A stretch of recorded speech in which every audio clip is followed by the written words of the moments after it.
tried to go for a kind of local news violence. Even in the murders themselves, it's like you pick up the newspaper and there's a co-ed, someone who's got a smiling face, usually a graduation photo. Underneath, you find out that that person was killed at 2 a.m. on such and such a corner. And the feeling that that gives you is when you read about the crime juxtaposed against the image, it gives you an emotional connection because that person had people who loved them. That person had a life that was taken. I wanted to keep that in mind throughout the emotion. To me, what's violent, and of course the actual acts are violent, but it's the fallout that really is violent. It's the emotion that's connected to it. It's the way it affects the other people. It's the fear that gets struck in someone. It's the violation of humanity that's important. So it's important for a storyteller to establish that humanity if you're going to take it away. Carl Franklin, director of One False Move, 2018.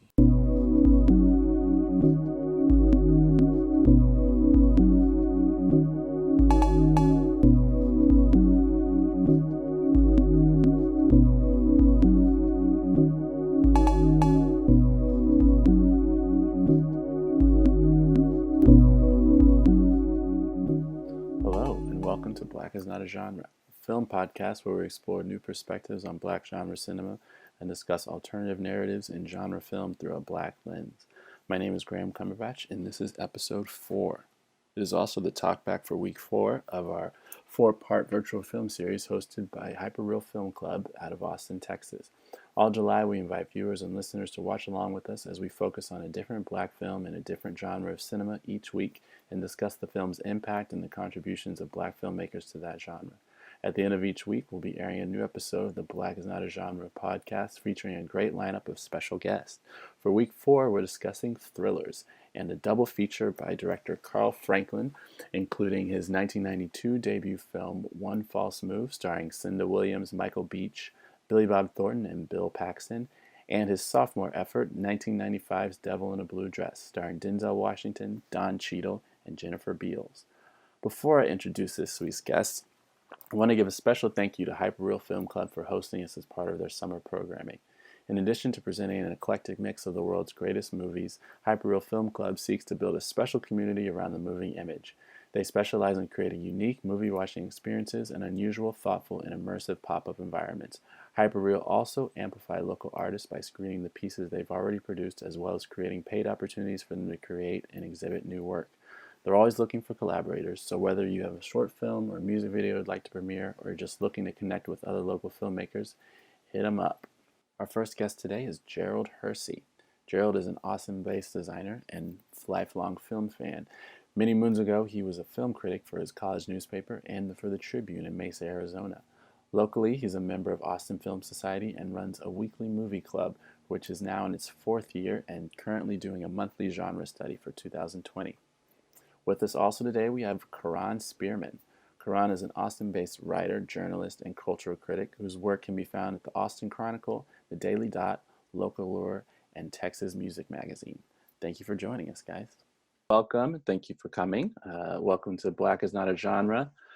This is week 4 of our virtual film series, and we'll be talking about thrillers this week, and in particular, 2 films by Carl Franklin, One False Move from 1992 and Devil in a Blue Dress from 1995.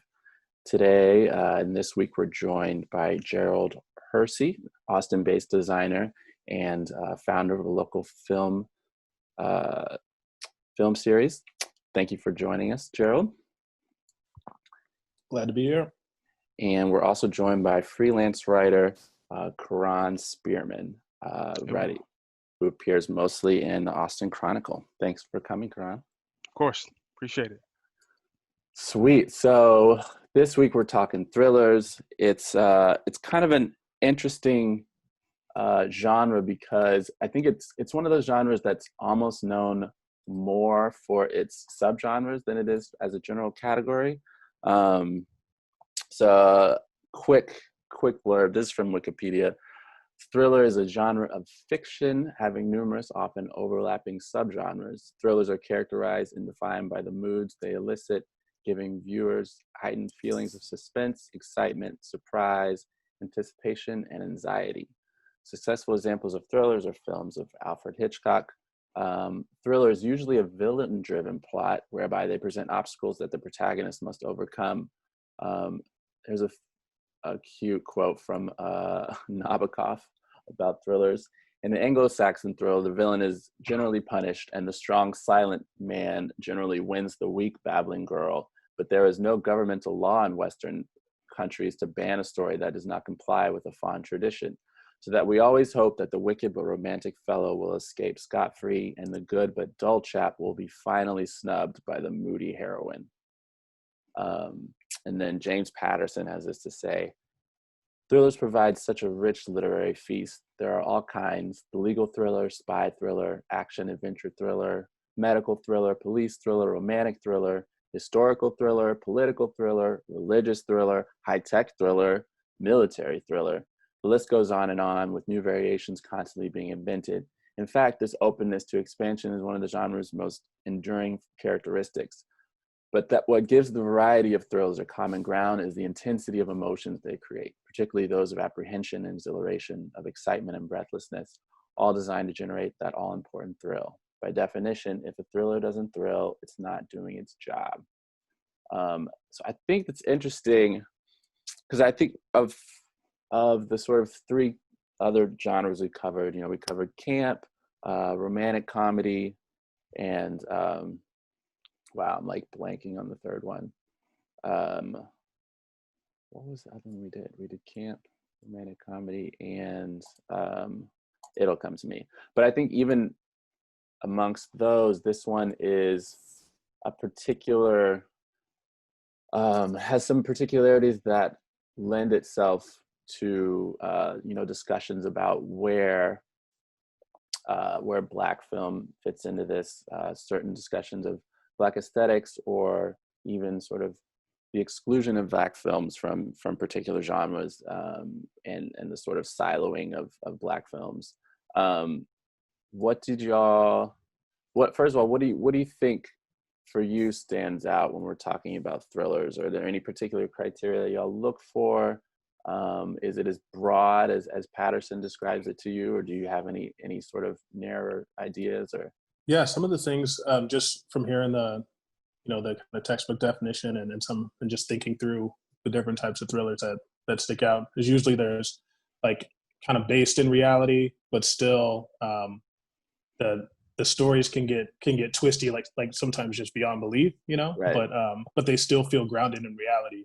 So one of the things that stood out with these two in particular was just like how relatable the stories felt. Just in terms of like someone from the South who had gone out to Hollywood, tried to prove their fortune, and then the second movie is literally based in Hollywood, right? Right. But yeah, just like this feeling of just something that you can relate to, and then just taking a step beyond. But the drama is tight, like it's like there's a point where it goes from being like, okay, this is a story I can relate to these characters a little bit, and then they end up in a tricky situation, and it's like, okay, how are they gonna get out of this? Right. Well, for me, the noir quality, I guess, with, specifically with the Devil,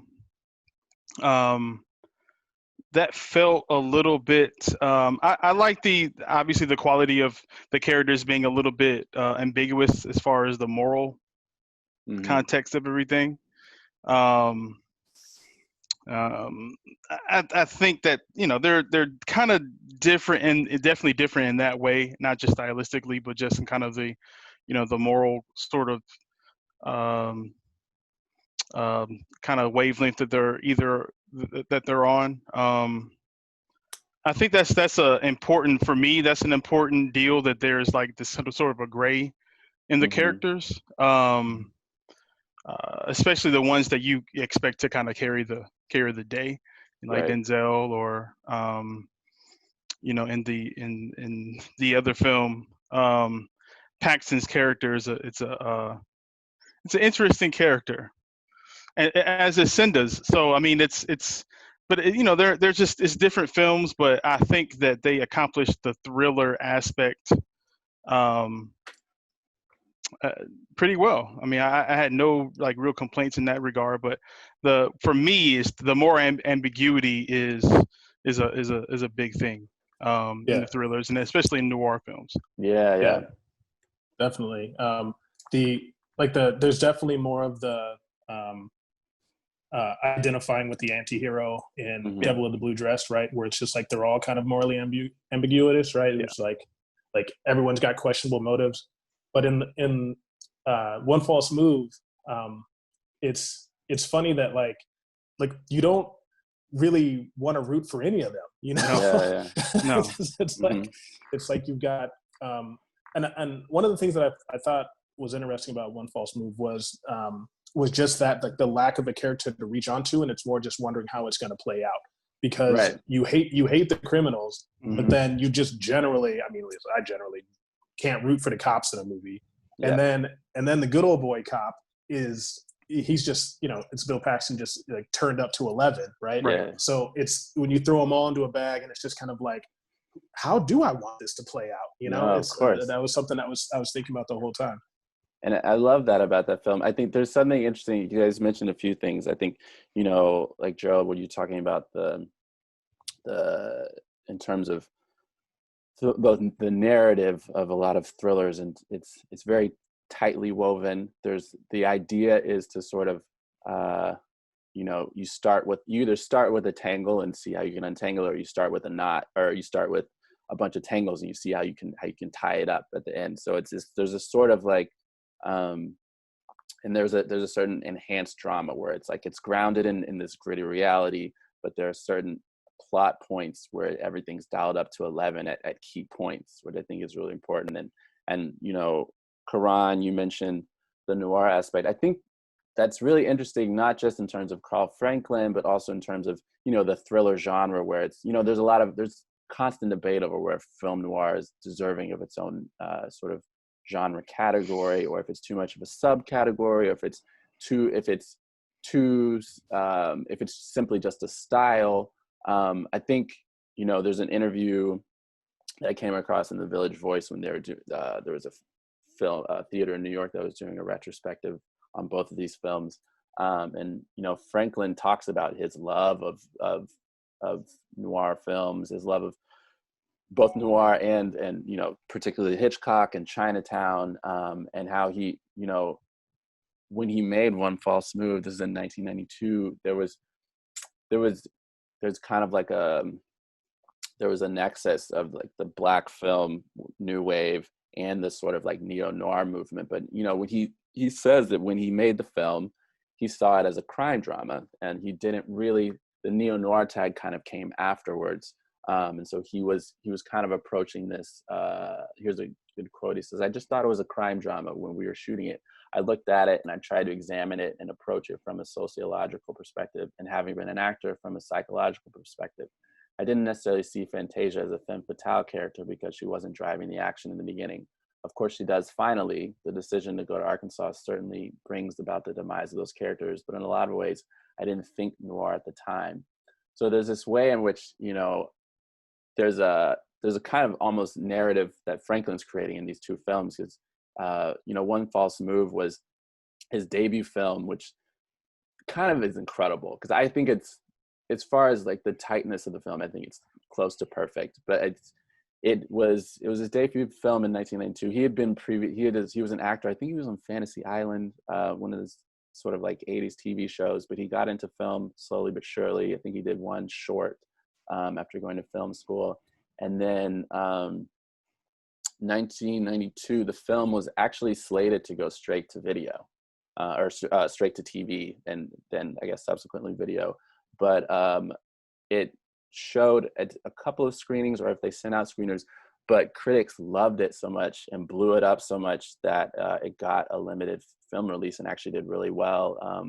And it made both Ebert and Siskel's best films of the year list, which in 1992, if you remember, was actually a pretty big deal. That was the same year Malcolm X came out, Scent of a Woman, which not a good film, but won the Oscar.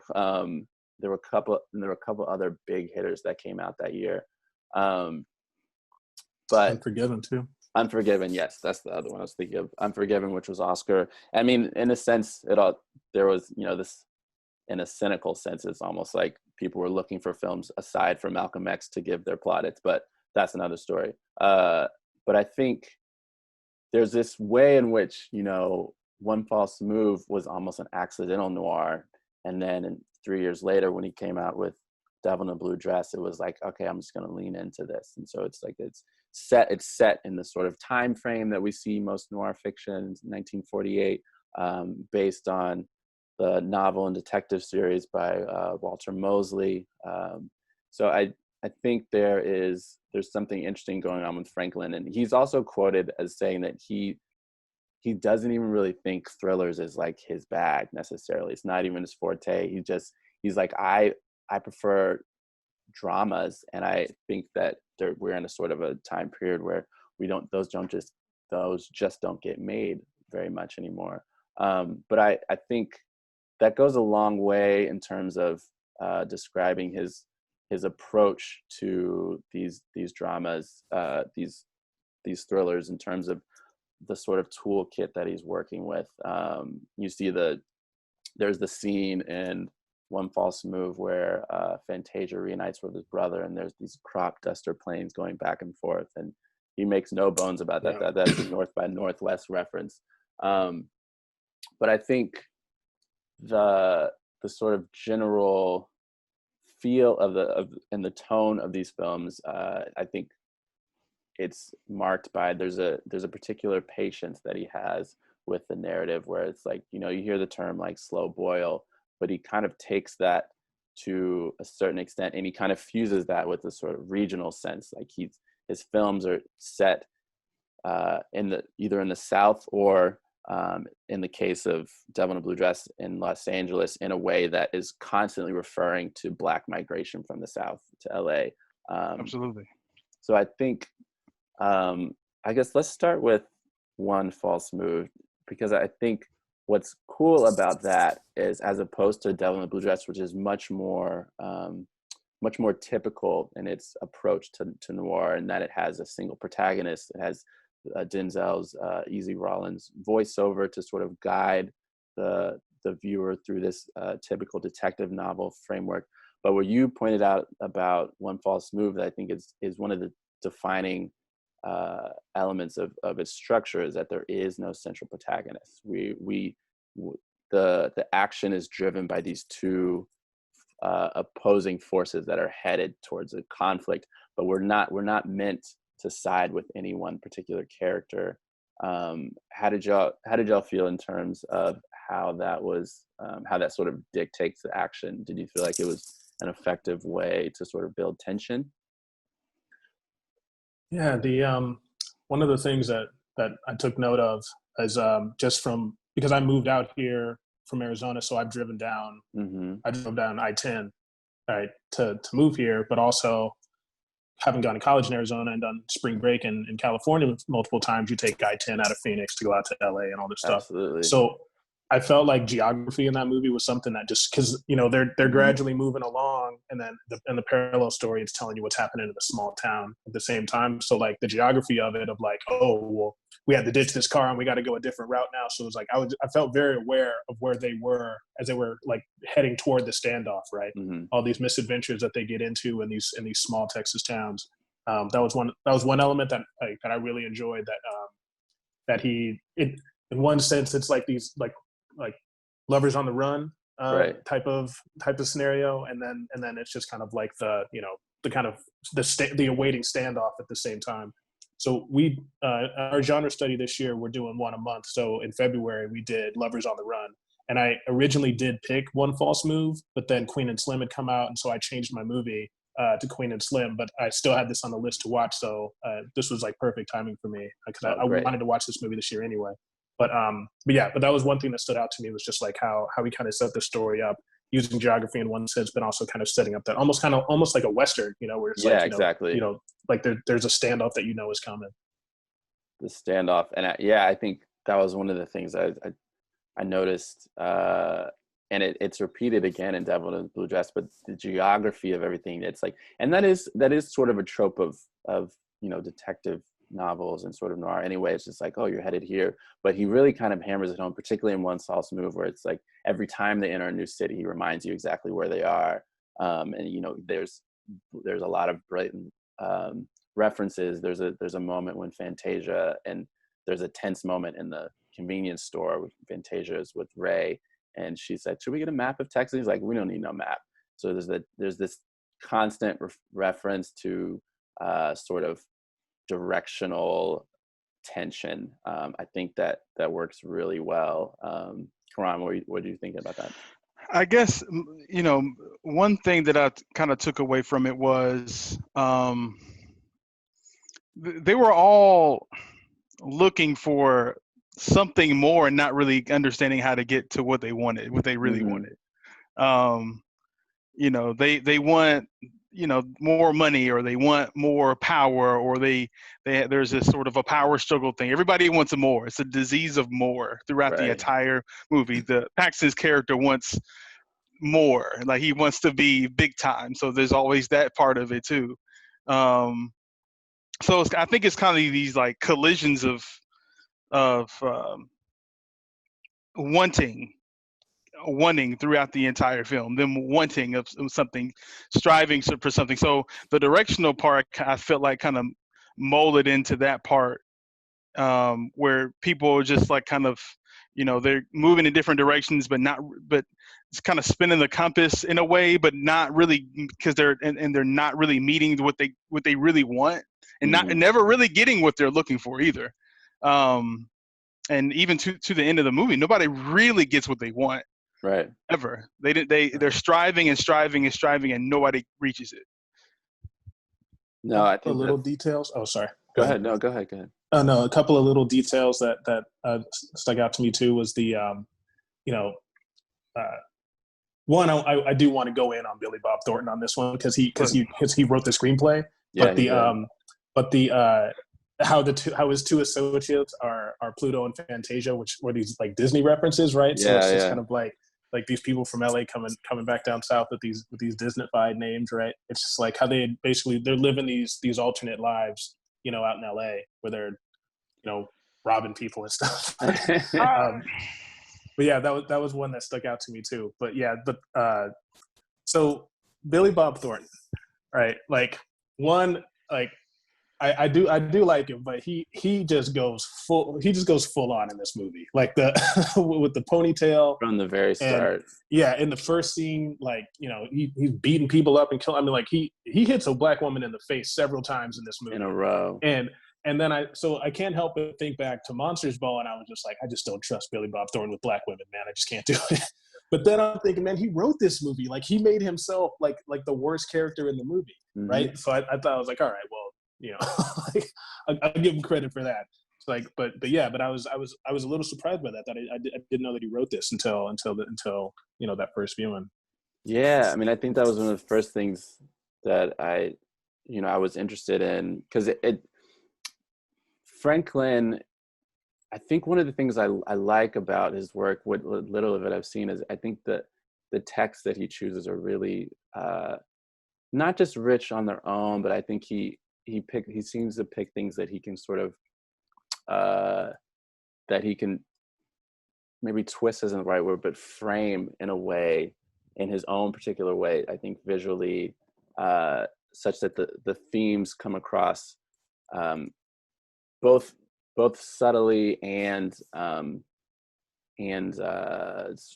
when the time calls for it more overtly. I think the screenplay is interesting because it deals with, it's infused with this sense of, like, you know, it's a typical, in some ways it's a typical like caper gone wrong. In other ways it's like a cop drama. In some ways it's a twisted lover on the run, but in a lot of ways it's just sociologically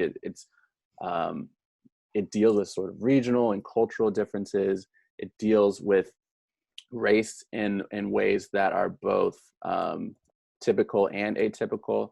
I really love, and we can talk about this more, I think one of the things I like about One False Move is that it uses a lot of the constraints of the genre to pick at these sort of scabbed over notions of things like violence against Black women, miscegenation, which is, we'll get into because like in a second, just because there's, I don't know, maybe we should have a spoiler alert, who knows. But I think that the script and the cast in this case is really interesting. Cinda Williams, who was actually married to Billy Bob Thornton at this time, I think they were married from 1990 to 92. This is after, I want to say, Mo Better Blues. Is that right? Yeah.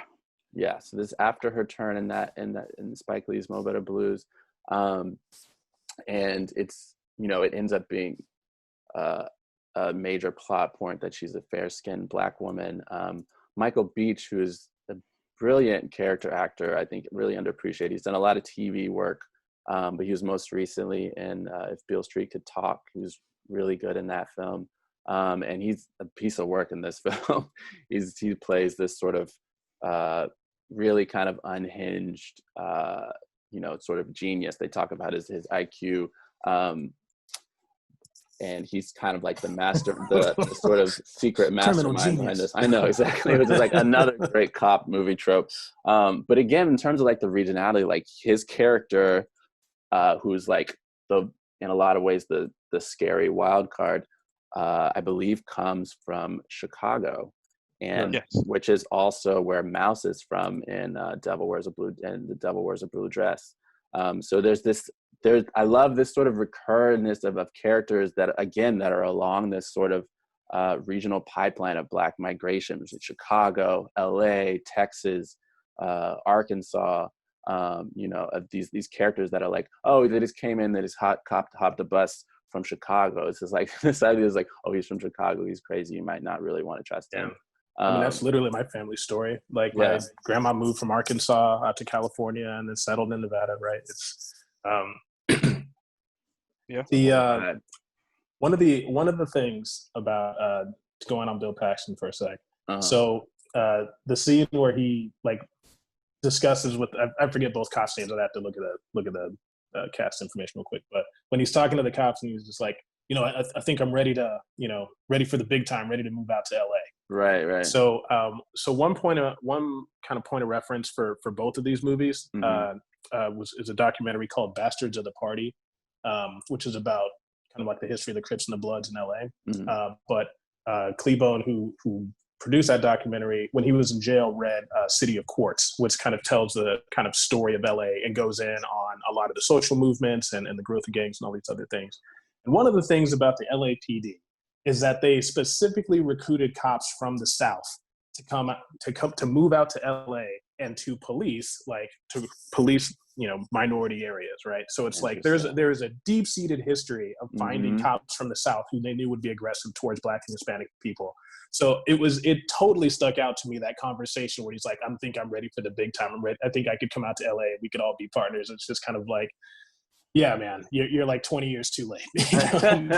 No, that's a really great point, particularly in the sense of when the cops kind of sort of laugh him off, and there's a sort of, it's played both for like pathos and this sort of like darker side of this place of like LA, where that not only chews up and spits out like criminals and Black people, but also like police officers too. But like, of course, like what you're talking about is highlights the irony of them sort of laughing that off, and it's just like yeah, we know y'all are already out here, so there's no need for any more of these of you. Karan, were you gonna say something? No. That was a really good point. I've known that, but I did not make that connection in the course of the film. That's very interesting. But my family, it's the same thing. My family's from, East Texas, Louisiana, both sides. And they also moved to California. They also moved to Seattle, which was an entirely different thing. But they're definitely out to Los Angeles. And it's very interesting to me to think of that period of time in Devil in the Blue Dress. That was the time that they kind of went out there. And I'm imagining, so is that the way it looked? Looking back on the film now, is that the way it was when they got there? What kind of opportunities they had? What it took to maintain and what it took to raise a family, and owning a home. And one thing that was very interesting to me is at the very last frame, not the last frame, but it's the last scene where he's in his yard, his front or his porch, and on the newspaper it says, you read the headline right there, but if you look at the very top though, it says Negroes, like something paraphrasing, Negroes upset about the Negroes angered by new property restrictions. New property restrictions, exactly. Right. So that also kind of goes into the redlining and goes into the restrictive deeding, not selling your, so all that stuff too, which Black people had to face, in that time. Yeah, that was another reason I went back. I had to find that documentary on YouTube. Can't find a good copy of it anywhere. But that's another thing that book points out is, so in LA, you like all the areas that we think of as black areas now in LA, those used to be all white neighborhoods. Right. And so after integration, a lot of the times, like, these kids were getting bused to schools in different areas, and like they were forming gangs just because they were getting beat up. But then you have white flight, and so then the geographics of the city totally changed. But yeah, that stuck out to me too, about how he was a homeowner, and it was like, yeah, like it was there were small pockets of successful Black folks who were able to buy homes and things like that, but it was rare. And then you see like all those neighborhoods change over the course of about 20 years or so, when you get all types of newfangled gentrification and a much more aggressive police force, and just kind of like back and forth in these pockets and corners where they could try to live. But yeah, that the geographics of that stuff like really stuck out to me in the second film, of just like, man, like this probably felt like a little renaissance, Exactly. Just like, Central Avenue was jumping, right? It was like like the blues clubs, and like because LAPD was running a protection racket. We saw all of that stuff in that movie. It's like those cops in the neighborhood, they were just collecting money from all those Black business owners. Just like, oh, you want us down here, you're gonna have to pay us off. Yeah, exactly. So it's like how flexible the cops were in that movie. Like had a lot to do with like who's paying us. No, I think that's great. The final scene in Devil in a Blue Dress it's gorgeous. I think like you said, it's sort of the long shots of people playing in their neighborhood and the lawn, and I think he's the line is Denzel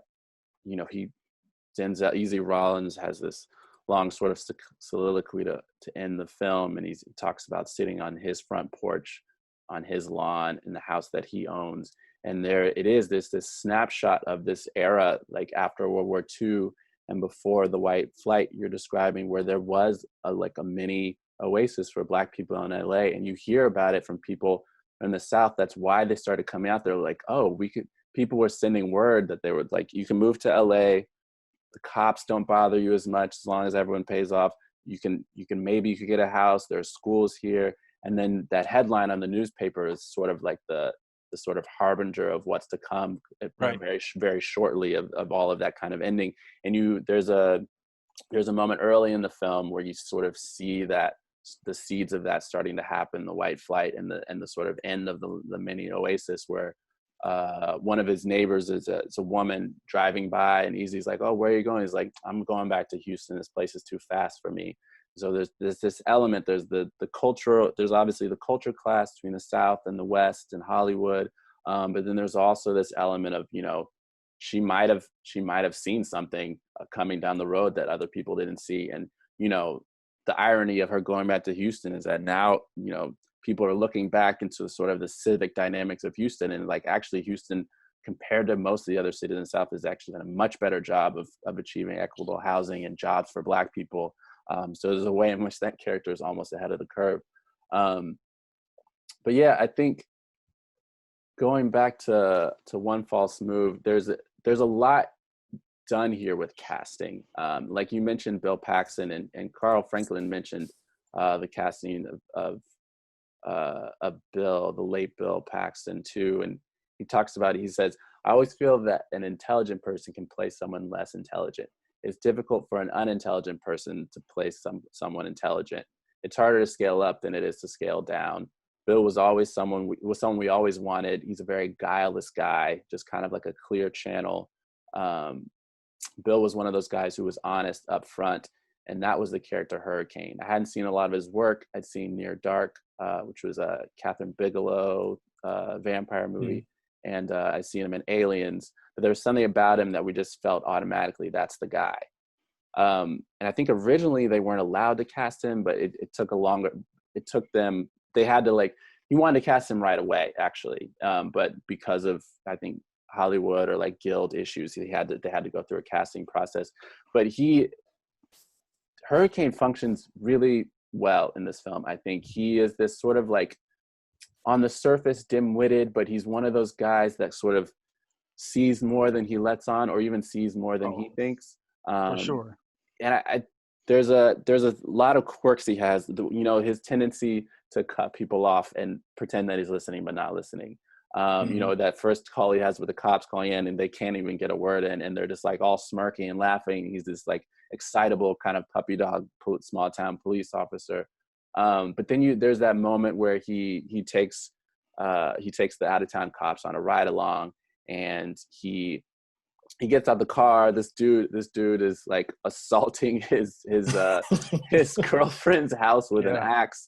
And you see the LAPD's reaction. They both get out the car and draw their guns, because this is a high potential of violent situation for them. But Bill Paxton neutralizes the situation. You realize that he knows these people.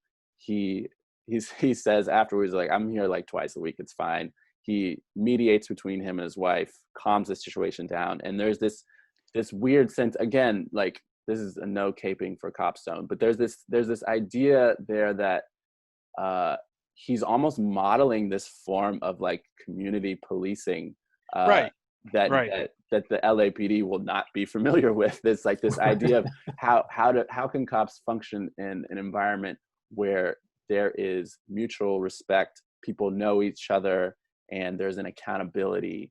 So I think there's an interesting role that he's playing there. I don't know, Karan. Well, he lives there, right? So he lives that's a there. Big deal. That's a thing. That's a real thing. Mm-hmm. I think of, here in Austin, Texas. I know that, a lot of the people who police certain areas obviously do not live in those areas. Nope. Of course, that is true across the country, right? Right. Where let's say here, for example, they police in Austin, whatever area. Dove Springs or whatnot, but then they'll live in Southwest Austin, so they won't. There's no connection. Versus Hurricane, he knew those people. He went to those restaurants. He did everything, even whether he was at work in the uniform or out of uniform.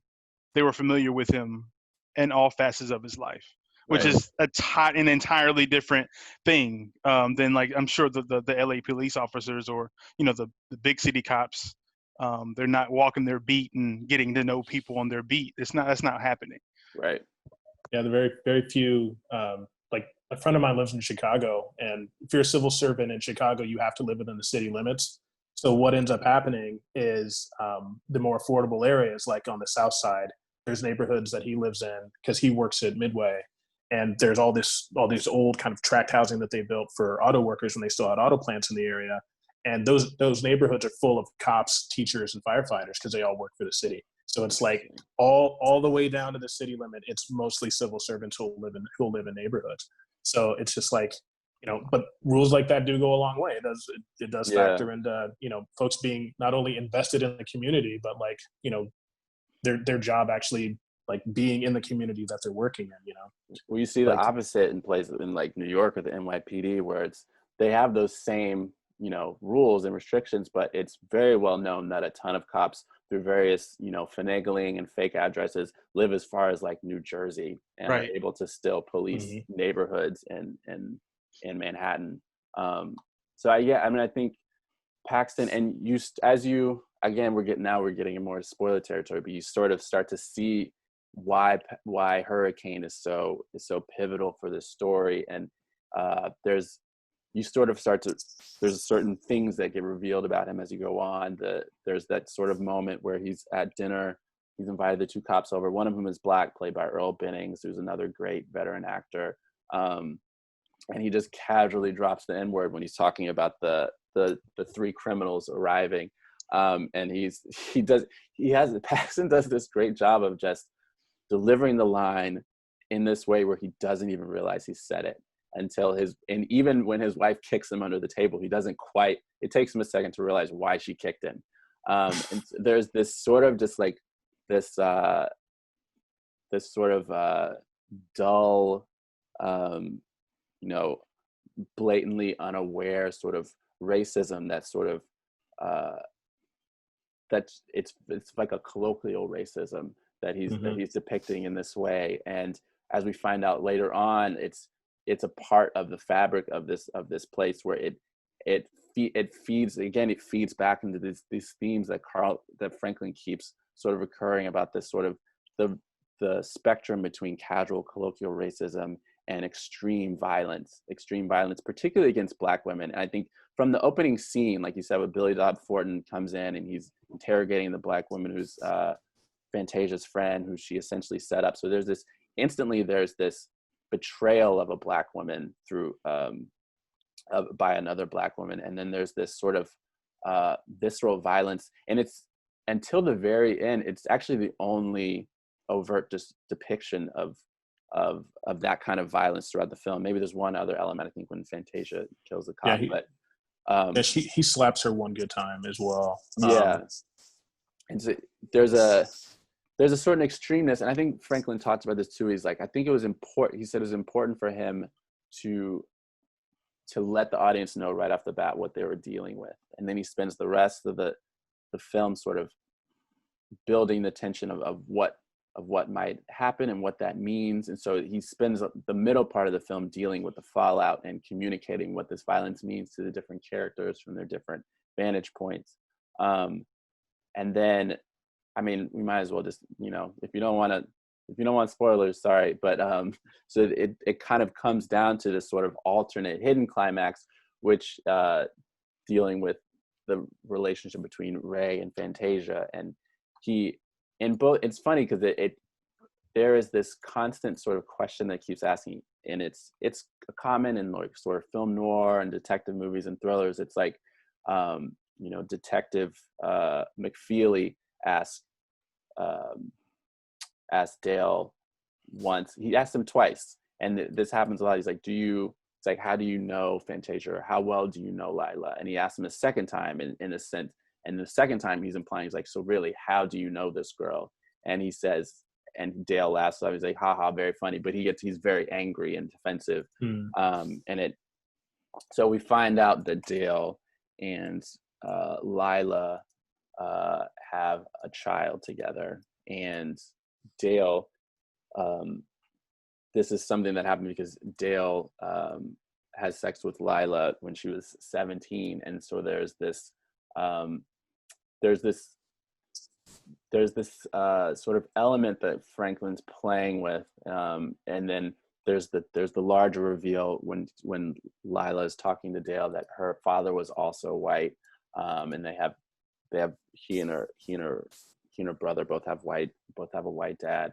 And so there's this, he's playing with this sort of trope of the tragic mulatto in a lot of ways, and then he's also dealing with the roots of that in terms of harkening back to white male and Black female sexual assault, even as back to sort of sexual assault and rape and in the history of slavery. And he's coming at it in those terms of sort of like a crime procedural, but what he's doing, I think, is he's using a lot of the tropes of the genre to explicate the deeper issues. And so we see that again in Devil in a Blue Dress, with the central character, the woman in the blue dress, that they're all looking for Daphne Monet. So, and her hidden secret ends up being very similar in that she's passing for white.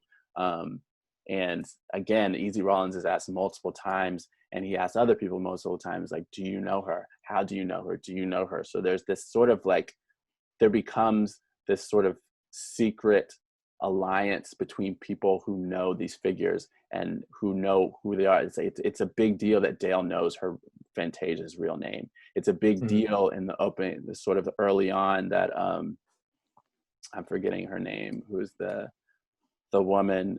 She's again another Black woman who's the first woman to die in Devil in a Blue Dress. Coretta.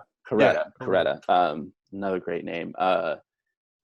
There's a secret alliance between her and Daphne because she knows Daphne's secret. And there's a lot that he's playing with. And you know, there's a couple of quotes that we can get into. But what did y'all think about the way that was depicted in starting with One False Move? Yeah, and One False Move, I think in my notes, because I just took shorthand to refer back to, I think I wrote it down as White Daddy Issues. But but he's very clever in how he sets that up. So right. The first time Hurricane sees, I forget what the little boy's name is, but the first time he sees him, like he's talking to the white couple who had just gotten married, right? And then he sees the burger joint.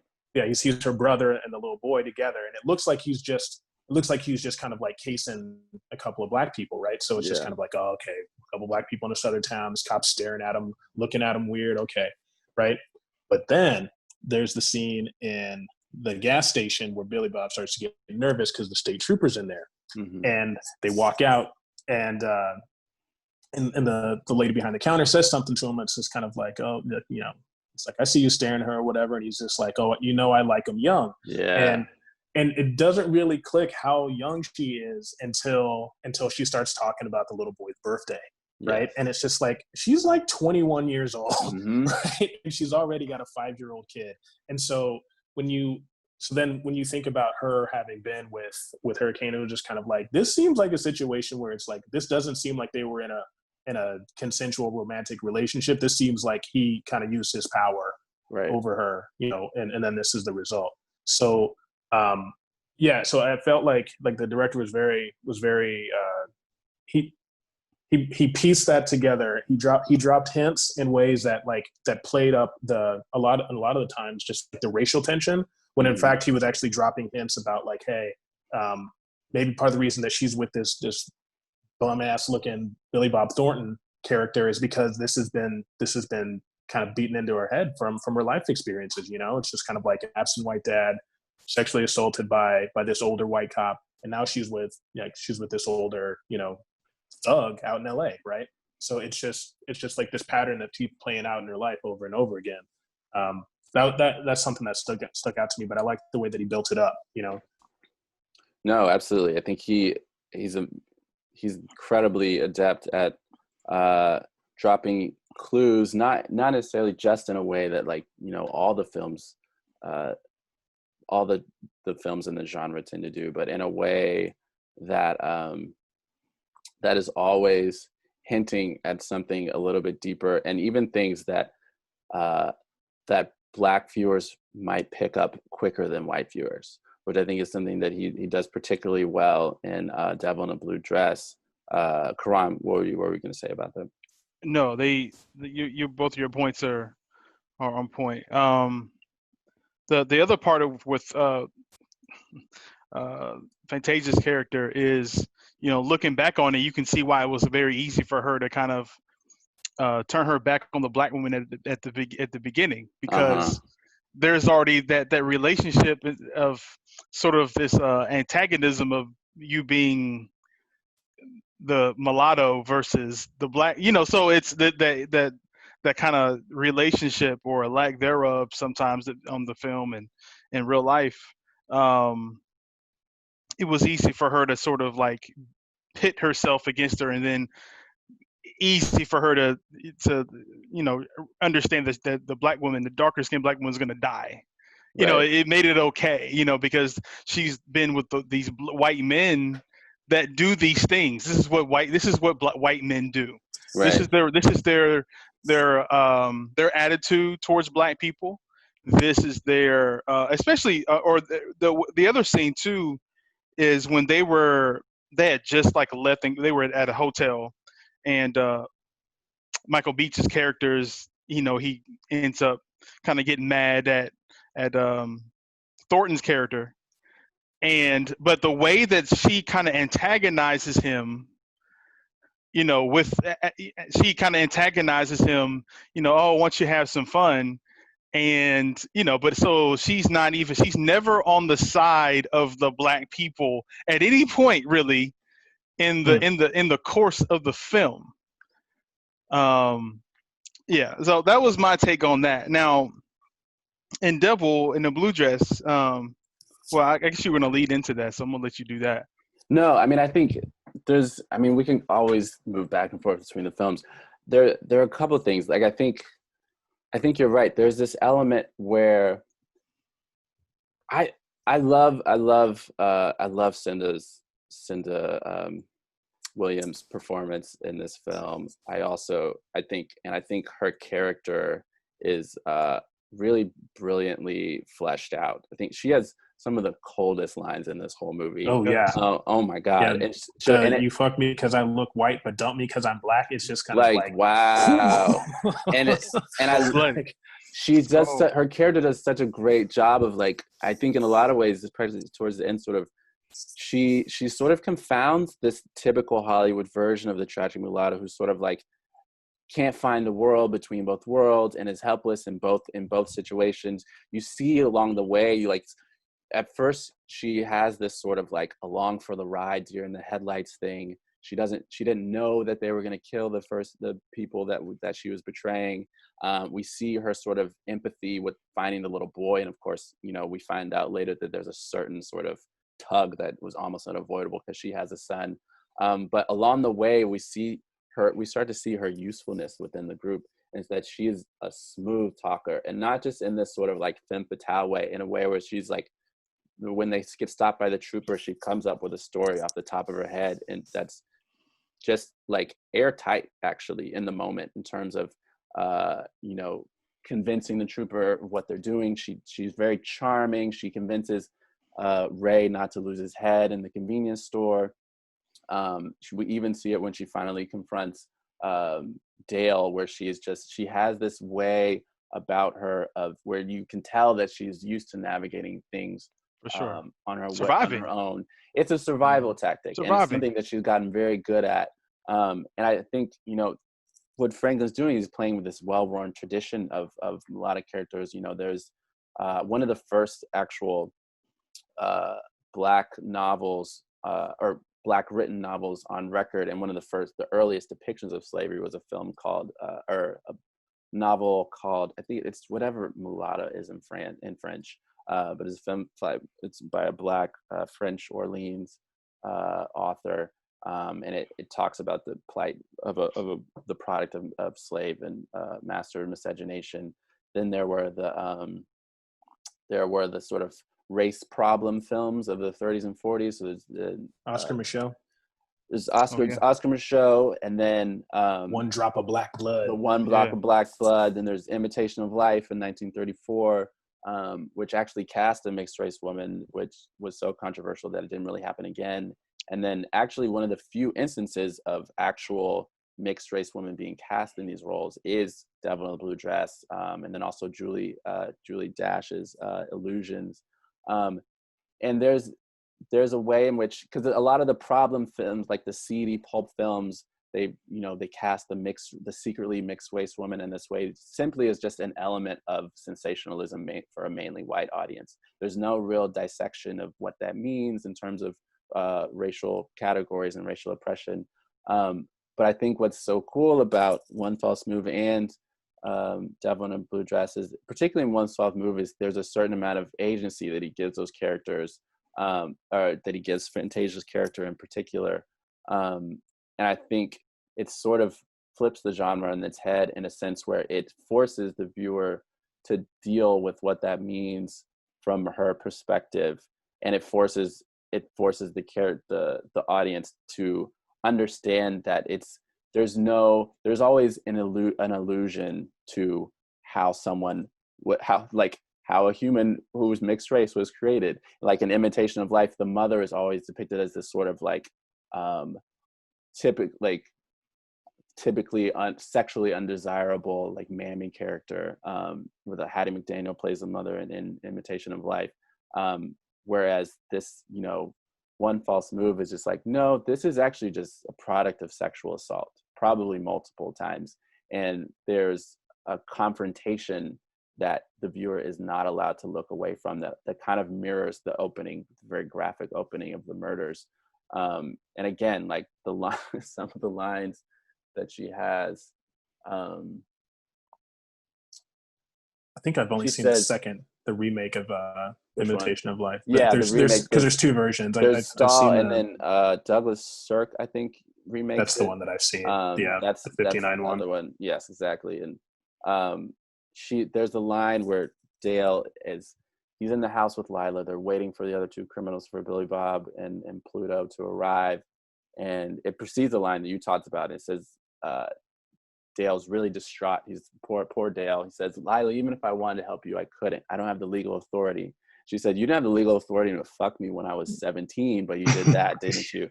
And I think there's this way in which she starts to steer the narrative towards the end of the film. She basically sort of dictates how the climactic interaction occurs, and she forces Dale to deal with himself in this way that his character is not necessarily known for. And I think there's a really good sort of transitioning in Devil in the Blue Dress. There's a good book that I've read bits and pieces of. It's called Mixed Race Hollywood, and there's a chapter in it by Aisha Bastions, and it's called Detecting Difference in Devil in a Blue Dress. And it talks about how the film uses the cultural legibility of film noir and the sort of the narrative tactics to almost make the viewer complicit in unpacking the sort of like reification of race.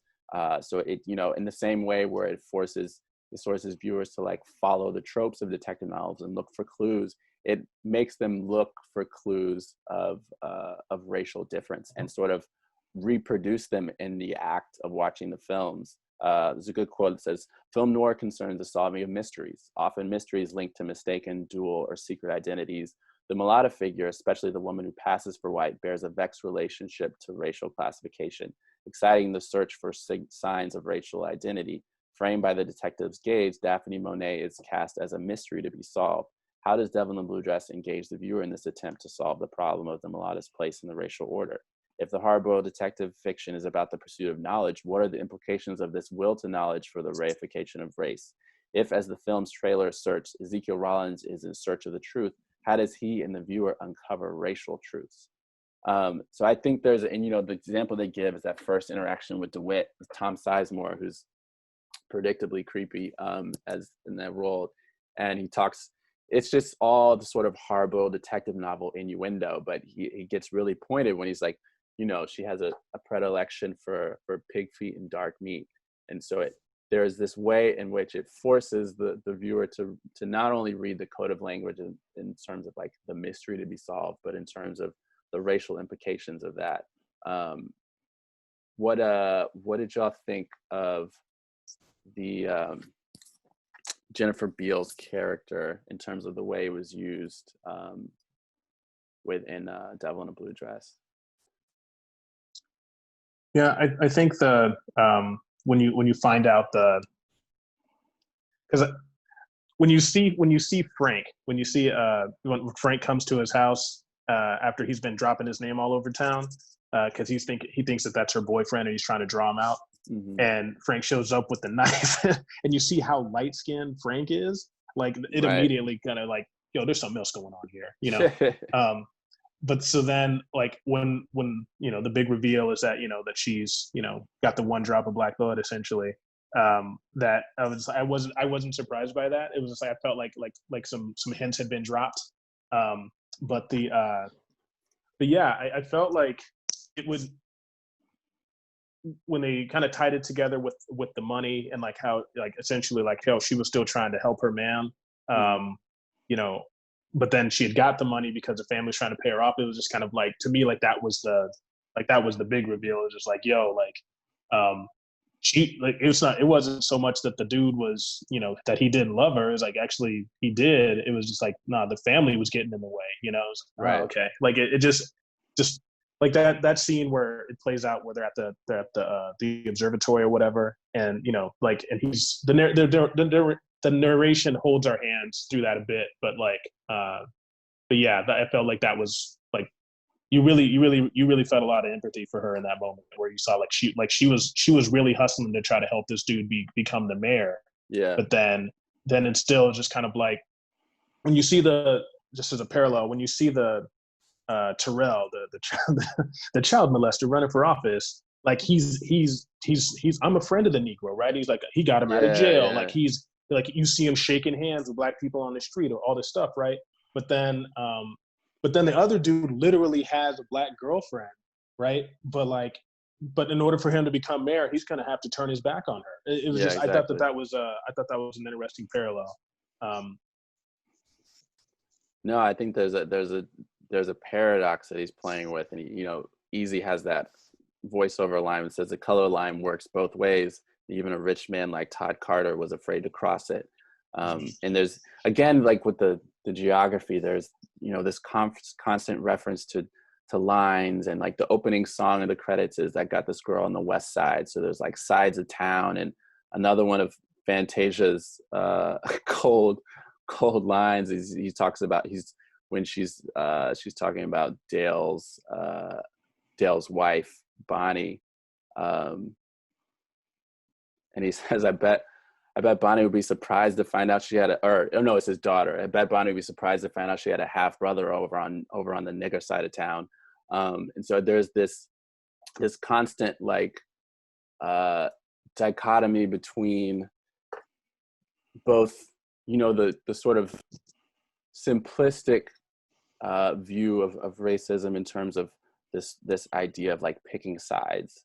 And then there's like, Quran references, like there's this noir concept of the gray space in between. So that's what makes the mulatto such a both easy and useful character in terms of like, depicting the sort of underside of the mystery. There's the mystery, and then there's the mystery within the mystery. But I think there's also a way in which, the genre lends itself to exploding even that framework, where it becomes less about sides and more about sort of individual agency within that. It's like, so Easy Rollins is this figure who and essentially stakes out a whole new career through this embattled world where black and white is in constant conflict, but also in constant flux. And he's, the reference to him, coming back on the GI Bill, there's a sense in which he's essentially come home from being in the army, and he turns himself into this sort of like self-made spy in terms of, the way that he's sort of figuring out how to navigate and play both sides. And you see that a lot with, just the set decoration and the way things change. Oh yeah. Go ahead, Karan. Well, I'm thinking of where he he kind of turns into Superman, so to speak. Yes. He dons the suit. I was just about to say that. He dons the suit, Uh-huh. and then he goes from Clark Kent, where he has no agency, and he's like, well, if I'm gonna get into this, like he says in the film, if I'm gonna get into it, I'm gonna get into it at the top. If I'm gonna be mixed up, I'm gonna be mixed up at the top level. Mm-hmm. Right, so he turns into Superman, and from that point going forward, I mean, obviously he's well aware he's a mortal man, right? But he realizes that he has a little bit more agency, or he desires to have a little, instead of kind of falling back and letting things sort of happen to him, which would be understandable in the situation. Right. He decides to, like, okay, well, look, if I'm gonna die, if something's gonna happen to me, I'm gonna go out in a blaze. I'm gonna go out swinging. I'm gonna wear this nice suit. I'm gonna take this white man's money. I'm gonna buy myself a nice suit, and I'm gonna get out here and do the thing. So, and I'm gonna get it to the highest level. I'm gonna talk above this guy. Well, obviously, come to find out he's working for the other candidate, but right. he's going to the top guy to try to figure out what the real is.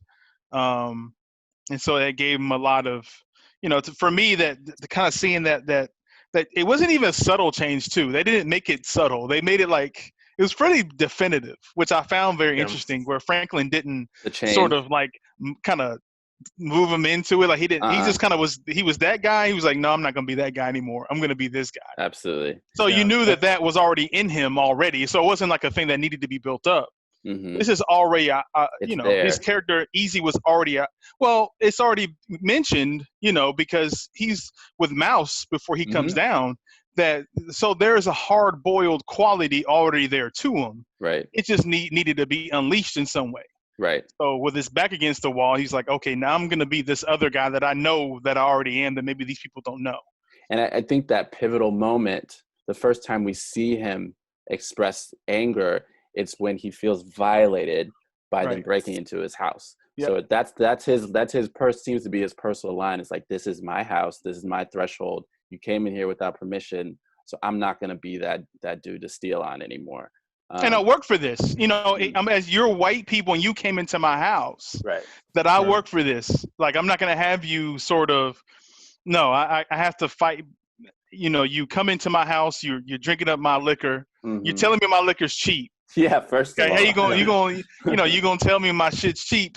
So, it was that kind of a thing. So I really like that part where they just kind of went ahead and just thrust him forward into this other sort of turned on part of his of who he is.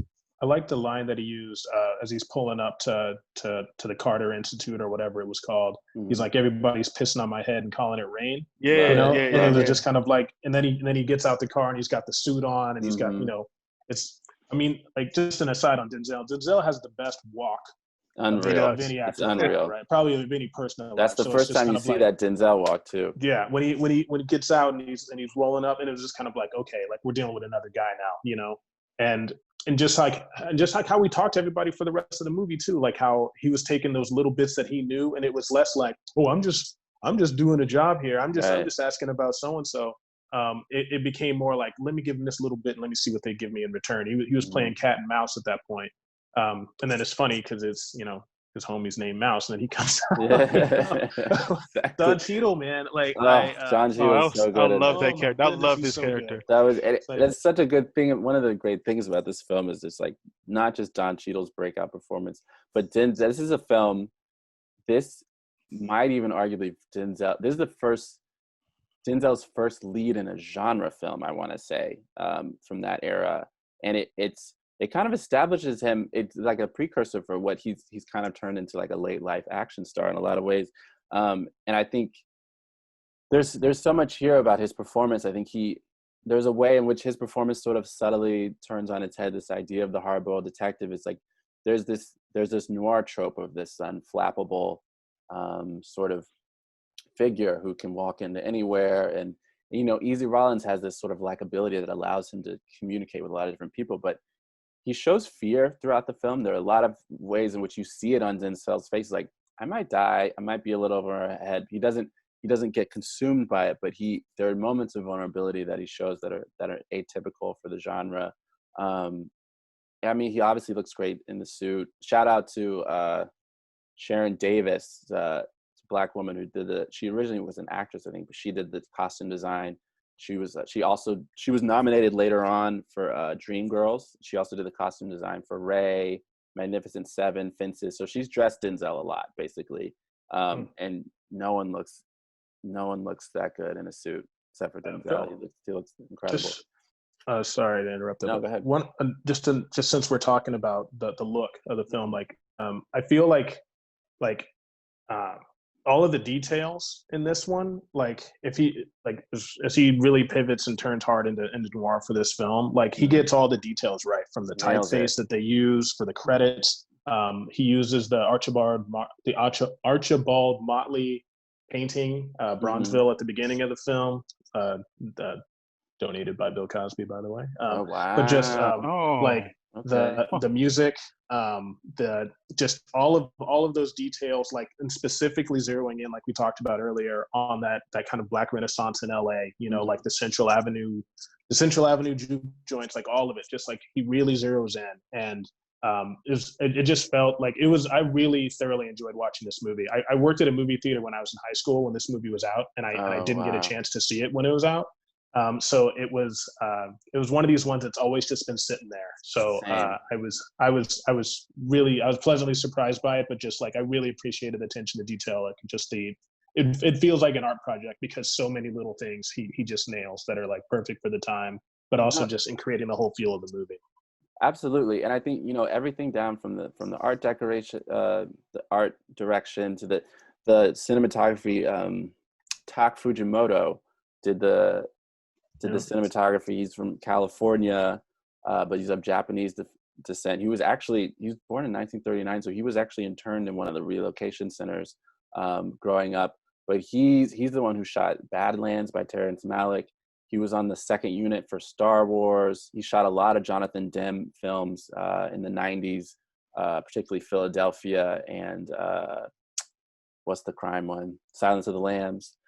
So he's put in work, and I think the cinematography in this film is gorgeous, and he seems to have a particular knack for the genre in terms of just the achieving a certain seediness and smokiness, but also just like there's a ton of natural light compared to the typical noir film, and I think that goes along with his understanding of what makes California so unique.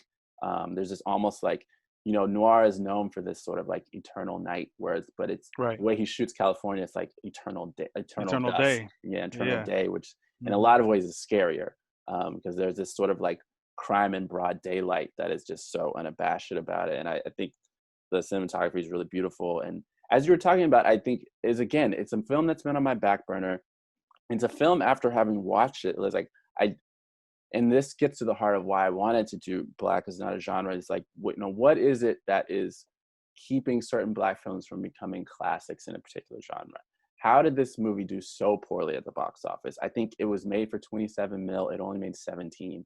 And if everything about the film, from the director to the subject, the novel material to the star, is tailor-made for a franchise, and it just didn't happen. So like, what is it about this film that, whereas his first film got all the attention, all the critical attention, I think he was nominated for a film festival award in Berlin.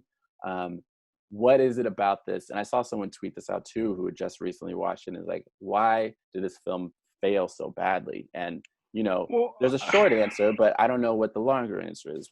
What are you saying, Corinne? The short answer is that the director wasn't as lauded as some of the other. Obviously, Denzel Washington at that point was a bankable star, right? Because he had already done Malcolm X. He'd already been nominated and won Academy Awards. He'd already starred in movies. He was in Philadelphia at that point, so he was already obviously a big, powerful star, a name for sure, right? Yeah. So I mean, he wasn't quite, He's not Denzel yet. Denzel. Yeah. But he was still Denzel Washington. Right. First name, but he's Denzel. Right. Yeah. So, but the thing about it is, and I thought about that because I went and looked at Wikipedia, and I was like, I'm glad I remembered that tab. But I think part of the situation also is that there were movies that had come out that just sort of, it's tough. Look, like Clockers came out like 2 weeks before that. Oof, that's rough. The Usual Suspects had come out on the week or two before. Seven had come out the week before. That's right. That's the other one, Seven. Yeah. Okay.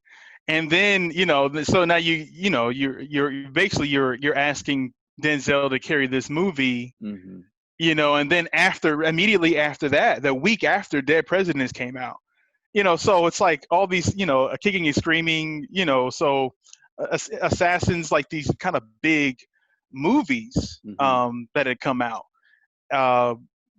bigger critically acclaimed films as well. Right. Like it's gonna be, as much as I dig Franklin's work generally, because I liked Out of Time, which came later. Out of Time was good.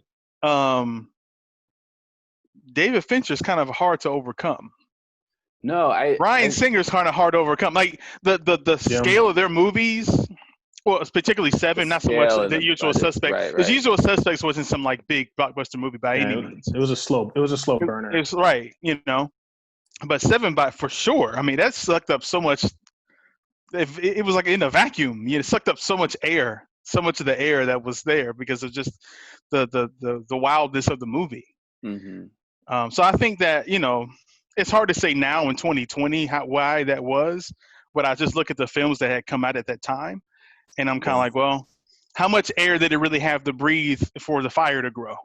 Well, right? I remember, go ahead. Like, so I worked at a theater, like, I think that was like the summer into the fall between my junior and senior years of high school, and I remember like Panther had come out that summer.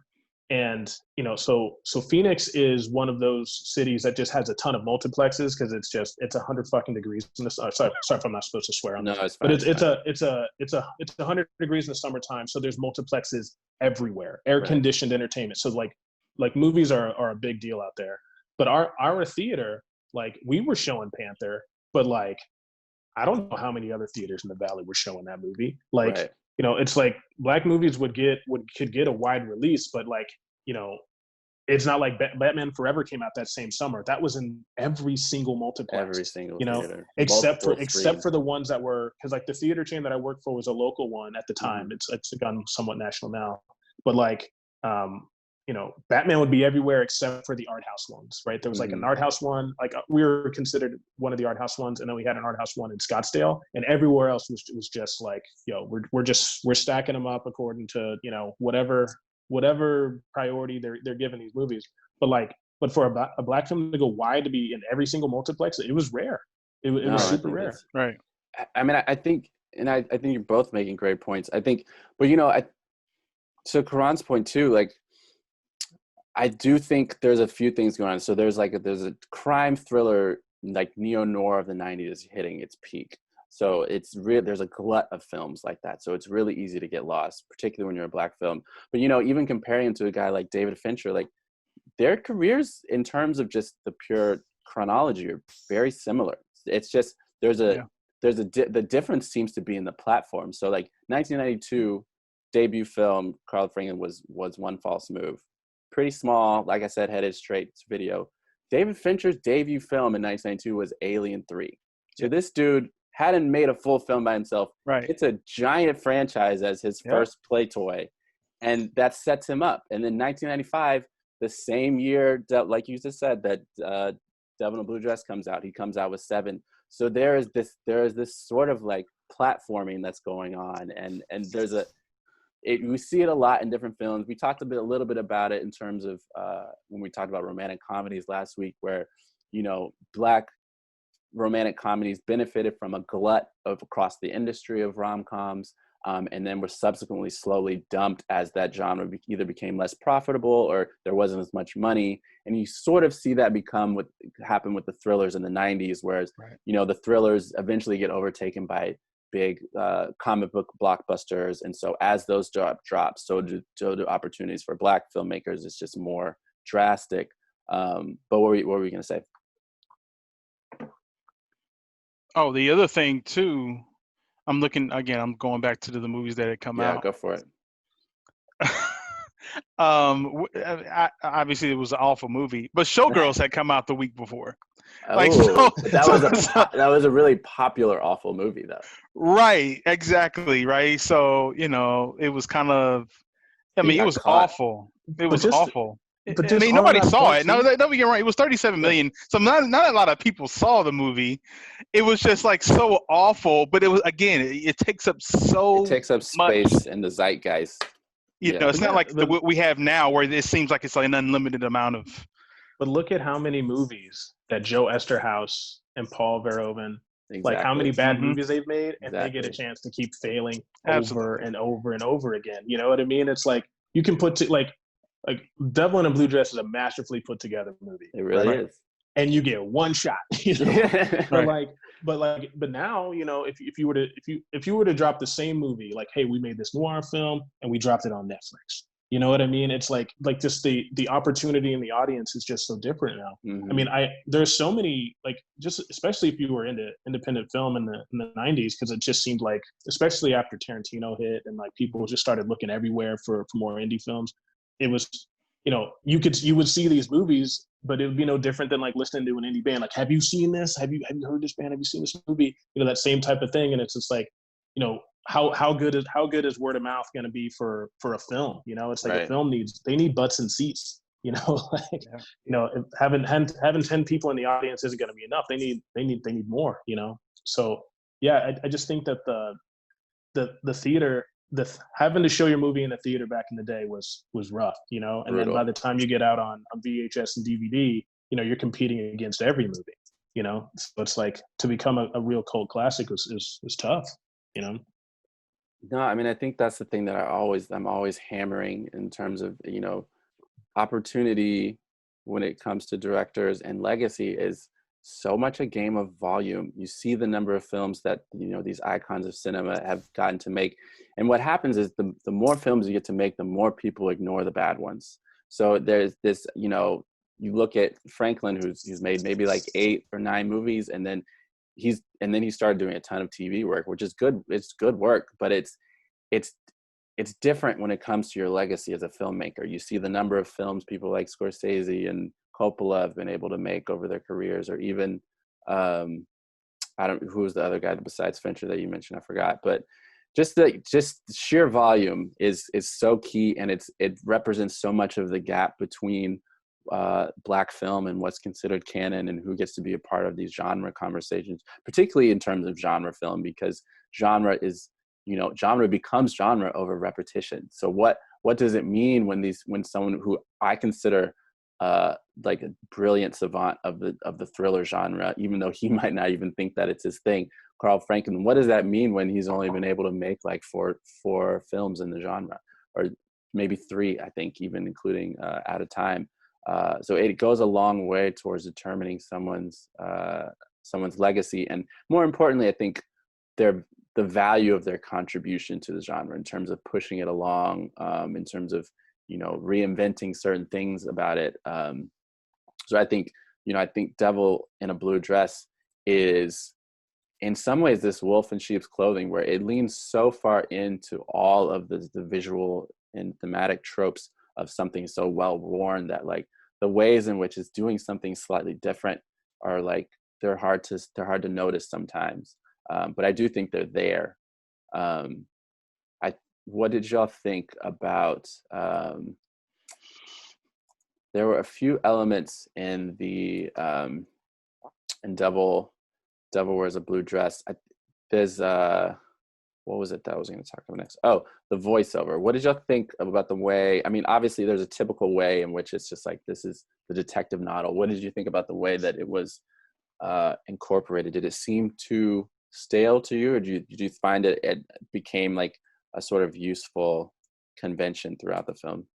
I expect it in noir films. Mhm. I mean, like going back to Double Indemnity, I think we watched that in film school, and like that was that just kind of set the standard for me. It was like I just kind of expect it, you know, Right. that we're going to get this, that we're either going to get a story within a story, or we're going to get narration. You know, it's like, and I yeah, it's like, you know, detective novel. It's just kind of like what are you observing? Tell me what's going on. Set the scene for me. Who are all these characters? Right. I just kind of expect it with this one. I watched a film recently. I watched the movie version of A Handmaid's Tale, and there's no narration until the final 5 minutes of the movie. And it was just like, why wasn't this here the whole time? You know, like, you gotta help me out. I've seen that in a couple of films too, where it's just like all of a sudden there's narration. Wasn't there? I think there was a moment in what's the other Denzel movie with Russell Crowe? I don't know. Virtuosity? No, well, actually, good point. They've been in 2 movies together, but the other one, American Gangster, where it's like the film it's one film, and then all of a sudden Russell Crowe is narrating. I'm just like, what just happened? I don't like that movie, but that's my central issue with the movie. Yeah, is that it's like 3 different movies in one movie. And I love Scott. I love Ridley Scott.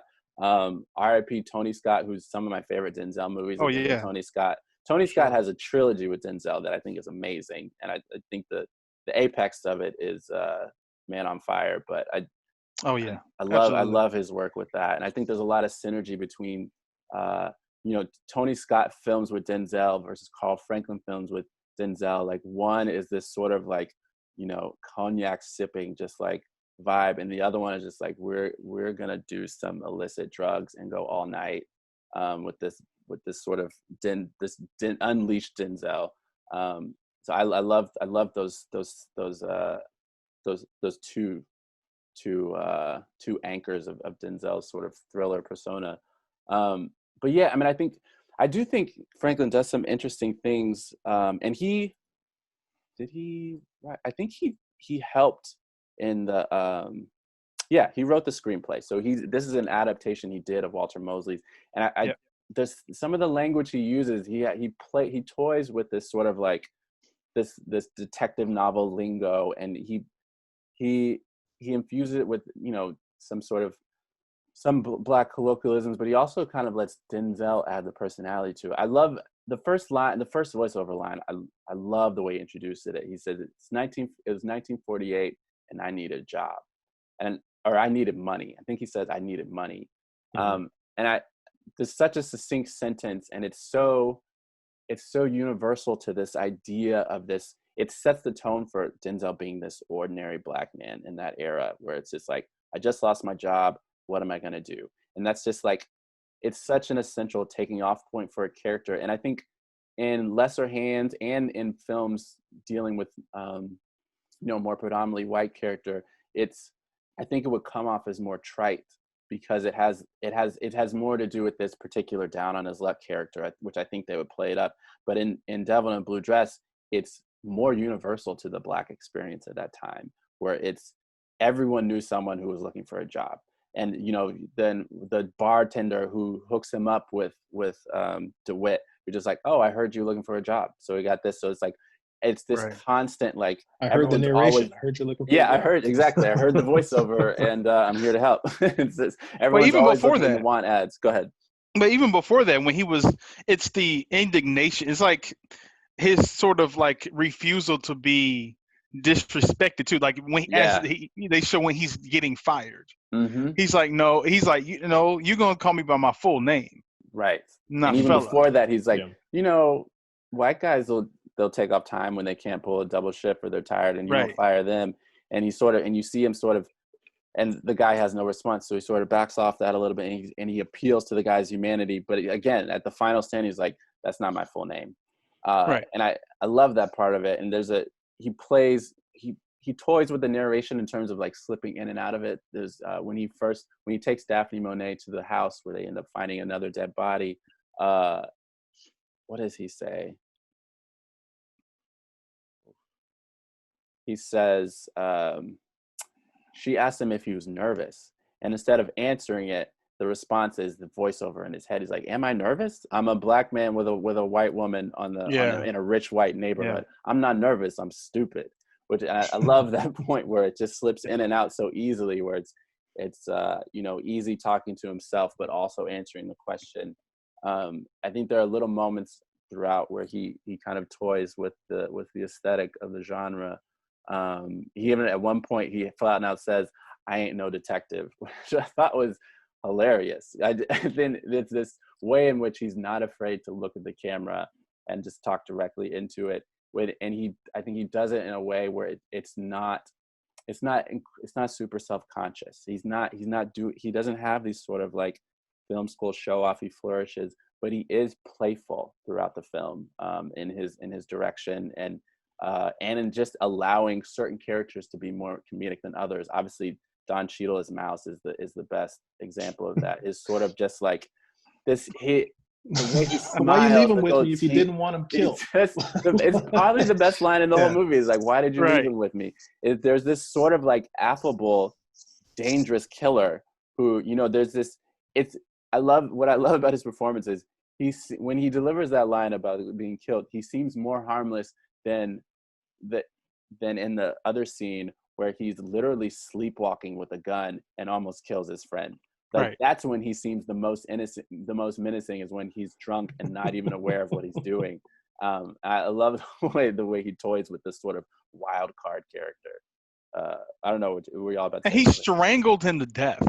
Like, Oh my god, like slow. you know, He's like, like he told me not not to make shoot any him. noise. he He told me not to slowly shoot him. strangled him to death. You're And like, we're just kind of like, wow. oh yeah, okay, you know, Oh, like, ooh, Yeah, man, this guy, whoa. yeah. He didn't want to make any noise by shooting him, so he he strangled strangled him him. and then saves Denzel. And then Denzel brings it home. He just does his sort of rumination over the body. You can tell just he has no lines in that scene. You can just Right. tell he's like, I really didn't want this to happen.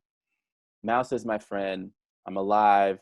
I feel really bad about this. And then it segues later when he's sitting on the porch with The older man. With the Yeah. older man. I can't remember his friend's name. And Yeah, he asked him that Odell question. is Odell, he's also exactly. in with that actor is with him in Malcolm X too. He's the one who introduces him to Islam in prison. Exactly. That's right. That's right. So when they have that whole exchange about your friends, like I thought about Malcolm X too, because it was just that's a great point. It was like their dynamic is the same as the first half of the movie, and it was just kind of like, you know, it's like man ain't nothing without his friends, and it's just kind of like, yeah, you're probably right. And that's what, you know, Karan, we were talking about at the beginning when we first started recording, just you know, the central element of these films for you is the moral ambiguity in the gray zone, and who your friends are kind of everything in this whole world that inhabits. And it's a central tenet of thrillers, but particularly in this the devil in a blue dress world, where it is literally all about who you know, And who you're allowed to know. Exactly. That's a good point too. It's a life or death situation in a lot of ways. Yeah, the like one of the things about noir films, I recently watched an Orson Welles movie, The Lady from Shanghai, and there's always this element of like the underworld, right? Where it's just kind of like there's this kind of like in this one you see a lot of it is this kind of like the world in which white people just move around freely, and then there's the world in which black people can move around freely, but like, you know, but being able to step into one almost requires like, you know, a guide or some assistance or whatever. And so it's like, you know, just, yeah, how different these worlds are, where it's just kind of like, just even how surprising it was when he shows up at Carter's office, and it's just exactly kind of like, he's like, you're not supposed to be here.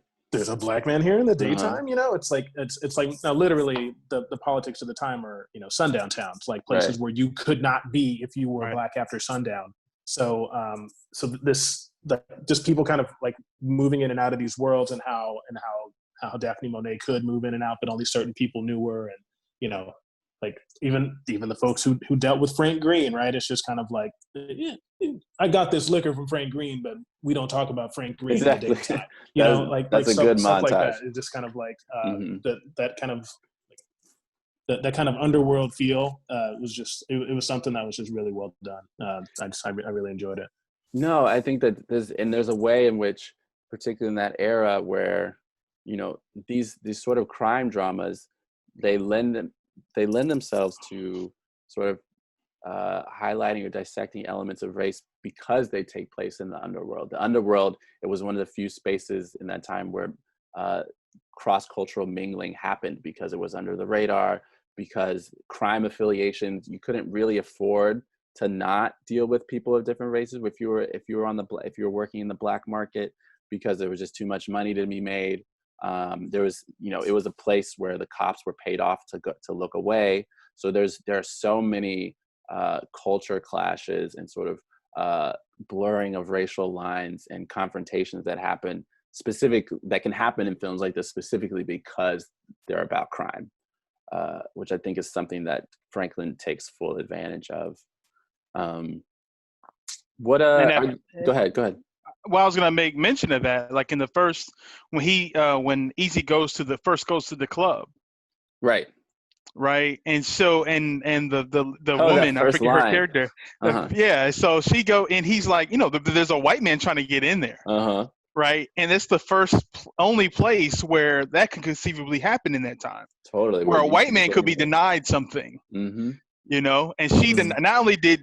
It was a black woman denying this white man something that he wanted, right? And it was, only in that world, in that time, in that very particular situation, could something like that happen. Absolutely. Right? There's a certain amount of the underground was seems one of the only places other than the church really where Black people were allowed to have that sort of sovereignty in terms of territory. And it's I love Denzel. Easy's the first thing he says when he gets in is like, "Where are the white women at?" And it's a joke. It's a callback, in a lot of ways to Blazing Saddles. But it's also detective work because it's like he's immediately declaring and like hiding in plain sight of like what he's really there to do is to find out who Daphne is. And he says it in this just like brilliantly timed joke. That's one of my favorite lines in the whole movie. Yeah, I wrote that one down too. I was like, we watched Blazing Saddles just like a couple of months ago, so it's still fresh on the dome, and I was just like, yes. It's funny. He delivers it like the exact same way. Yeah, it's like he's almost like smiling at the camera. It's like and I remember like I never really saw Blazing Saddles growing up. I don't even know if I've finished the whole thing, but I know that line and everyone knows that line. I thought that was brilliant. There was I guess I wanted to talk just a little bit, we can wrap up soon, about just the genre in particular. What are some, either, thematically Black or Black directed thrillers that sort of came to mind when we were thinking about the genre, or that are notable in y'all's sort of canon of favorites?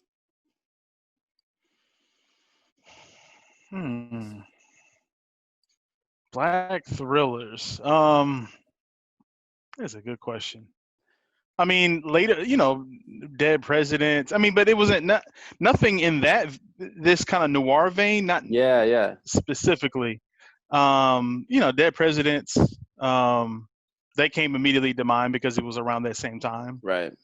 I think there was not a lot. I mean, I would probably put Boys in the Hood in that category. That's interesting. Like it's even because I know it's a coming of age film, but just the climax, it's like, because you're rooting for the characters to get out, right?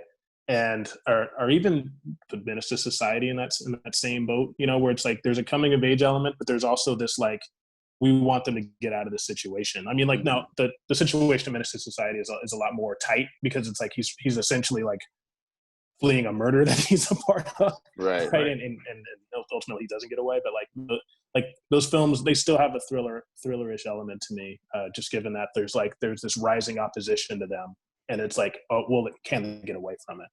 No, I mean, I think that's. It's funny because the first film I thought about when I was, sort of developing this series was Juice.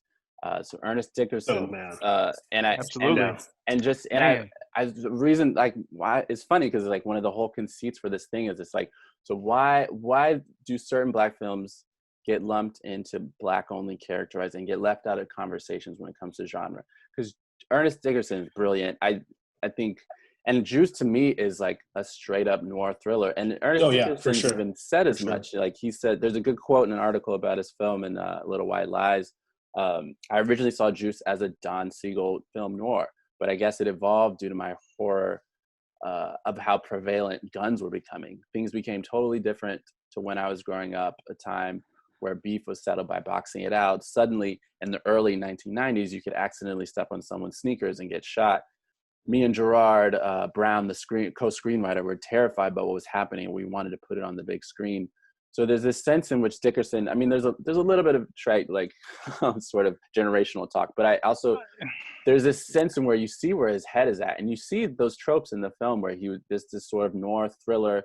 There's a smoking gun. There's a James Cagney type character with Tupac who turns into this sort of the character in the movie that they watch. Exactly, he becomes the character in the movie. I think that, what are they watching? White Heat or something? Yeah, I think so. And the top of the world, and so I thought about Juice in that sense in terms of genre discussions, because Juice is lumped in with the other quote sort of homeboy movies of the 90s, whereas Hood classics. The classics, yeah, exactly. The Singleton trilogy is more, in a lot of ways, it fits more of the message film vibe that people, like mainly white audiences, were looking for, sort of like the CNN of the hood. But even Menace to Society, I've always felt that that film has more in common with a movie like Platoon than like Juice, in the sense of like it, there's this sort of nihilistic war film vibe to it, which obviously has a lot of great synergy with Dead Presidents, which is grounded in the Black post-Vietnam experience. One that comes to mind is F. Gary Gray did The Negotiator. Yes. With Samuel L. Jackson and Gary Gray is a great example. He is. And Kevin Spacey, who I know he's on the outs, but still, that's a good movie. Yeah, that's it. Antoine Fuqua did Training Day, right? Mm-hmm. Yeah.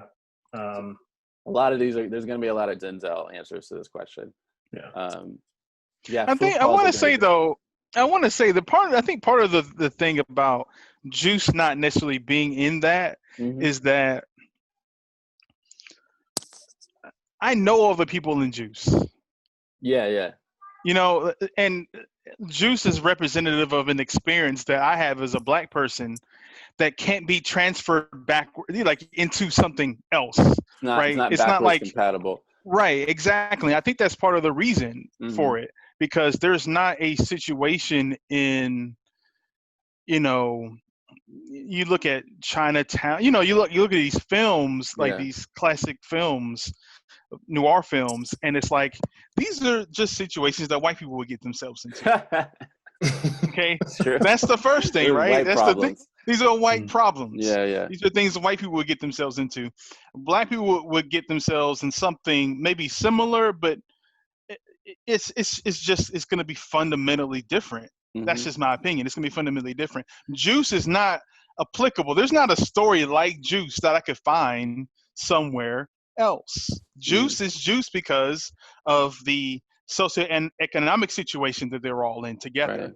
Black and brown. It's like Black and Puerto Rican, Dominican, people, this meld of people together. There's BS high school that they're going to that's not really educating them that well, right? They don't even show up. And nobody even misses them, right? That would not be something, unless you go into like backwoods of, I don't know, Kentucky or whatever. Nobody's thinking about school. Right. So it's just fundamentally different. I think there's someone getting a gun. Like someone getting a gun in New York City is a big deal because you can't have handguns in New York City, right? Exactly. I think the only movie that's even comparable to that is that French film La Haine. Where, like, it's because the movies are almost definitely exactly watching the Juice. Yeah, exactly. For sure. He said that all those movies were influences for him in making that, and it's like, and it has a parallel storyline, but it's like you have the multiracial aspects of that movie, but even still, it's like they're all still living in these French ethnic ghettos, like just on the outskirts of Paris. So it's like it's still the same thing. One other movie that comes to mind is The Spook Who Sat by the Door. That was also on my list. That I watched that movie when I was in college, but like it still sticks in my head. I never read the book, but I think the director is Black. He is. Ivan Dixon. Yeah. Wait a minute, Graham, you haven't seen it? No, I haven't seen it yet. Oh my gosh! I know. That's why I was on this list. Yeah, we gotta do that.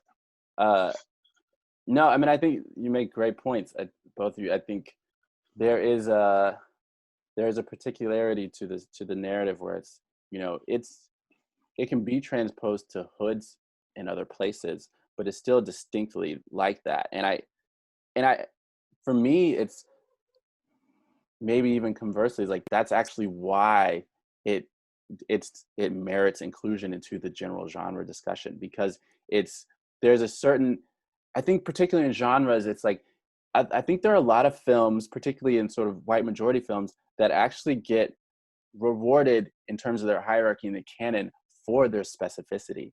And I don't think that happens with Black films. You see that long list I talked about with Patterson. He's like sci-fi thrillers and crime thrillers and John Grisham is so rich because of his specific law jargon thrillers. And that you don't see that happen. You don't see franchises by Black directors about, film noirs that take place in the hood. And it's like, why? Well, why is that? Well, we know why that is without speaking on it. But there's this way in which, Hollywood is constantly talking about, like, are these Black stories universal enough? And my answer to that is, who cares? Like, white films that are super successful all the time aren't universal. They're part of what gives them their appeal, is that they give audiences insights into these very insular worlds, like movies about car racing. No one knows all this stuff. Like, Days of Thunder, like, people didn't see Days of Thunder because it's NASCAR is universal. They saw Days of Thunder because, like, Tom Cruise is in it, it looks cool, and there's a bunch of jargon about cars that I didn't know. So there's this element where it's, Hollywood loves to talk out of both sides of its mouth in that sense. And I think Juice is a really good example of that. Like you say, Antoine Fuqua has done a lot of great thriller work. He's directed Denzel a number of times. What do we say? He said the Spook That Sits by the Door. And there was another one that we're going back to F. Gary Gray. F. Gary Gray is really, I think he stands out in that he was able to parlay his work into sort of what we would call mainstream franchise work. So he directed Italian Job. He directed Fast and the Furious 8. So he was, in the sense, he was able to pull off, Spike Lee's trick with Inside Man and take it even further in terms of just like being, his Blackness is, I don't like to say it's beside the point. It's never beside the point, but he's able to put himself in a sense where he is just a go-to director for a certain type of film, and a particular type of film that has big budgets, which is really key. I really love Steve McQueen's Widows. Love that movie. And he's an interesting, we talked about it last week too, where Steve McQueen has this, he made really critically acclaimed films with Fassbender, with Shame, and I forget the other one. 12 Years a Slave. Well, before that, there was another one with him. But then, as we were saying, like, it was almost intentional that he made 12 Years a Slave, because there's this idea where, like, how do you break as a Black filmmaker and director? You make a movie about slavery. And that sort of allowed him to make other films in a sense. And I think, some of his best work has been in this sort of genre film. I think there's such a very visceral conciseness about Widows. The fact that he makes these, he brings out these women protagonists, and Is Hunger the other film you're Hunger thinking about? Hunger. That's exactly right. And I don't remember which one came first, but that's the one I haven't seen. Yeah. So I think there's a lot there. And I think, one of the things I appreciate about Franklin is that he has this sort of classical sense of pace. He's, like I mentioned, I think he has this sort of patience in terms of the way he divulges information throughout his film, the way he sets up the characters, allows them to exist. There's not a lot of shouting. For me, maybe it's personal preference. I feel like there's this sort of wave of very sort of muscular thrillers. It's like I don't want to get into it necessarily of being too negative about certain directors, but there's this sort of Safdie brothers effect where it's just the whole point is to send your stomach in knots for 2 hours, and that's and people shouting at each other for a long time. And I know I'm oversimplifying it. I don't think those films are without merit, but I do think there is an element, particularly in the genre, of I do think there's something lost aesthetically in the way that these films are being sort of funneled into the arena. But I also think there's just more space for different ways of interpreting this genre, and I feel like sometimes it gets closed off in particular eras. What are you saying, Joe? Yeah, I think that the thing that comes to mind. One of the things that's come up a lot, the word that I think about a lot when we talk about movies, especially on the movie club nights, mm-hmm. is how economically they use the time. Right? It's as a person who watches a lot of movies, someone who can make a 90-minute movie Love it. It's 90 minutes, like that other Denzel movie, Unstoppable. It's a 90-minute movie about a runaway train. That is a perfect movie. It's, right? It's just like exactly. train gonna hit something. You got 90 minutes to figure it out. Like that's to me that's a perfect movie, right? Mm-hmm. So it's just how do you use the time?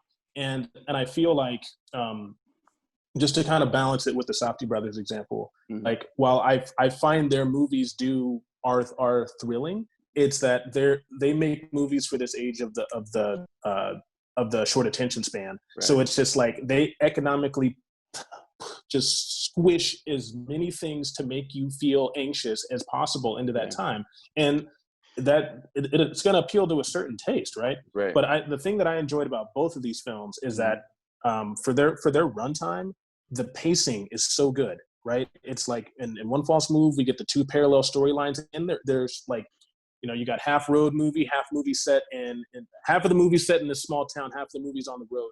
Like right. both are both could bore the shit out of you if you just took them on face value. But when you put those two together, you've got tension, and it's like the tension that builds in Devil in Blue Dress between like, well, these guys are like, he might go to jail, and this guy wants him because he's paying him money, and you're not sure who's like, where's the girl at? It's just all of these things they're all pulling at the same time, and it's like all of that time you're just like, but what's happening with this? What's happening with this? Mm-hmm. It's like as you're being told the story, you're still wondering about the other elements, and it's like that's good filmmaking to me. It's really is. There's still tons of space, tons of time to observe all these details in this well-crafted film, and that's not easy to do.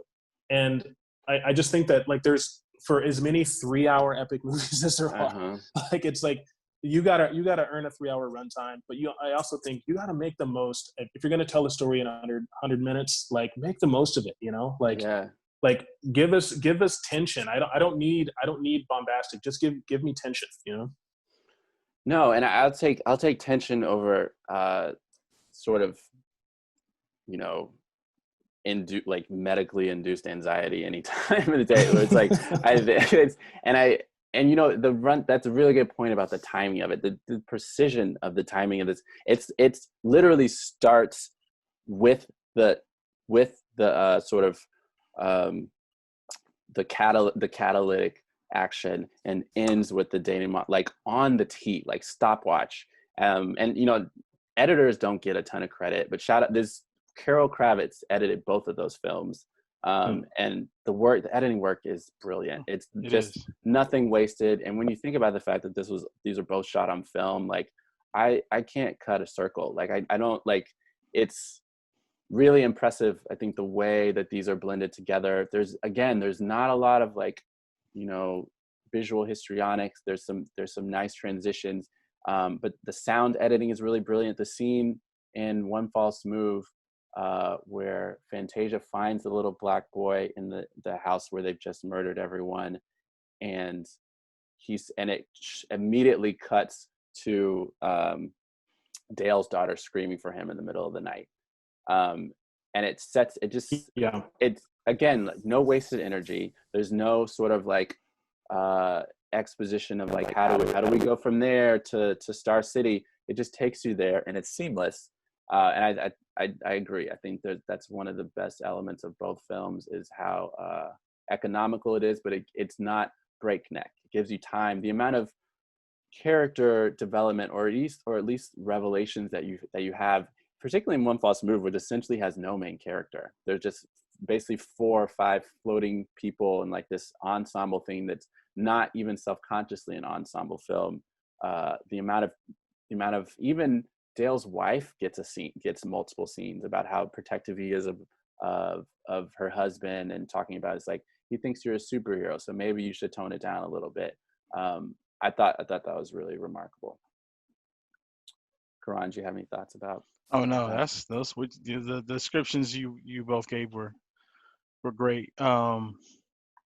It made me think. I want to go back just like a little bit. One thought that I did have though, about Juice, and the reason why it doesn't get the same Juice and Boys in the Hood, make mention of these films that don't get the same. How should I say this without it sounding crazy? Sorry about that. There is in the hood, in quote unquote hood movies, there's an expectation of death. Of course. There's an expectation of somebody perishing because Always. there's an expectation at this is what happens when black people get together and there's going to be a clash and black people are going to die. Right. Right. So there's more of a kind of an unfortunate slice of life, weird slice of life, sort of a fatalist slice of life thing that's happening in like Juice and Boys in the Hood versus, again, you go back to any of the other so-called classic, white films, like you're being transported somewhere that's exceptional. Right. These things are exceptional. What's happening in Chinatown is exceptional. That is not a regular thing. Right. So I think that's the other part of it too, in that it's because it's too close to our actual lives in where we're from and the places that we're from, and the socioeconomic environments that we're having to crawl out of that are being shown in these films. They don't get that same thing. There's not that same thing is not happening, versus the other, because there's, and that's the issue there though, is that it's because not enough of black life is shown absolutely on film, right? Yeah. So it's only that thing that they're showing. They're not showing the broadness of all of our blackness, not just what's going on in the inner city, but what's going on in the suburb, what's going on over here, what's going on when we're out to work, and so on and so forth. That's a great point. In some of my rewatching of Bastards of the Party the other day, there was a point about black movies, and so they tell the story of the work of the Black Panthers in LA, right? And they're showing you like actual footage that folks had recorded, like home videos and all this stuff, and like little bits of speeches, and folks now who are still alive from those times telling these stories. But they talked about like this idea of community from the 60s transitioning into the me decade, the 70s. And they talked about when movies like Superfly came out. Superfly is that's a thriller, right? But just that whole idea of this guy like getting out the game, and he wins. And so the filmmaker asked like these guys who had grown up in that time and who had survived the wars. It's just kind of like, what did you guys think of movies like that? It's just like, how did you think that impacted the community? It's just like, there's a lot of guys in Compton Cemetery who thought that they could live that life. Yeah. But it's like, we end up with these spaces of like, we're showing these essentially superhero criminals, or we're showing like folks who are trying to get out who don't. Right. But it's like, but there's all this other space in between that we don't really see, because it's like, it doesn't lend itself well to, to these filmatic stories. Right. It's just kind of like, here's the story of the black nerd who invented this thing. It's just like, you can make a movie about the guy who invented the Super Soaker if you wanted to. But it's just kind of like, they made that movie about the white lady that invented a special kind of hangers. Like, come on. It's like, I think y'all are both getting at great points, and there's the dearth of variety. I think there's also something that I talk about all the time is for black storytellers, there is the license to fantasy that we're not necessarily allowed, because there's this wider white idea of black life that is, it's grounded in this narrative that they think they already know. There's this, you see a lot, like Karan, you write about music a lot. There's this sort of artistic license that like hip hop artists don't necessarily get. It's hip hop artists are often stuck in this sort of like, again, like CNN of the ghetto thing, where it's like everything that they say has to be true and ripped out of their entire lives, or else they lack credibility. And that's for white critics too, or even majority for white critics, where there's this, why doesn't a rapper get to tell a story from someone else's perspective? Every other songwriter gets to do that.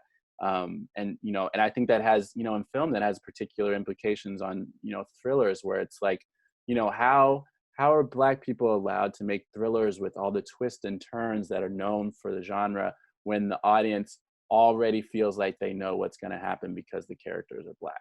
Like how that's already a hostile environment for a filmmaker to put his film out in there, when the audience thinks they know everything just by the color of the actors involved.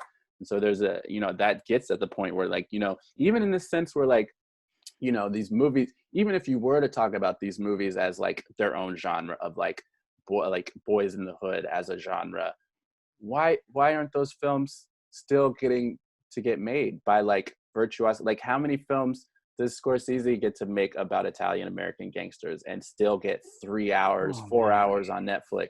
It's like there's this sense where it's like it's constantly like, even if you wanted to typecast us, we don't get to make money off of our own typecasting because there's just sort of like been there, seen that idea where it's like, we did that already in the 90s. We're over it. Well, it's just like, but no one's over, you know, Mean Streets Part 11.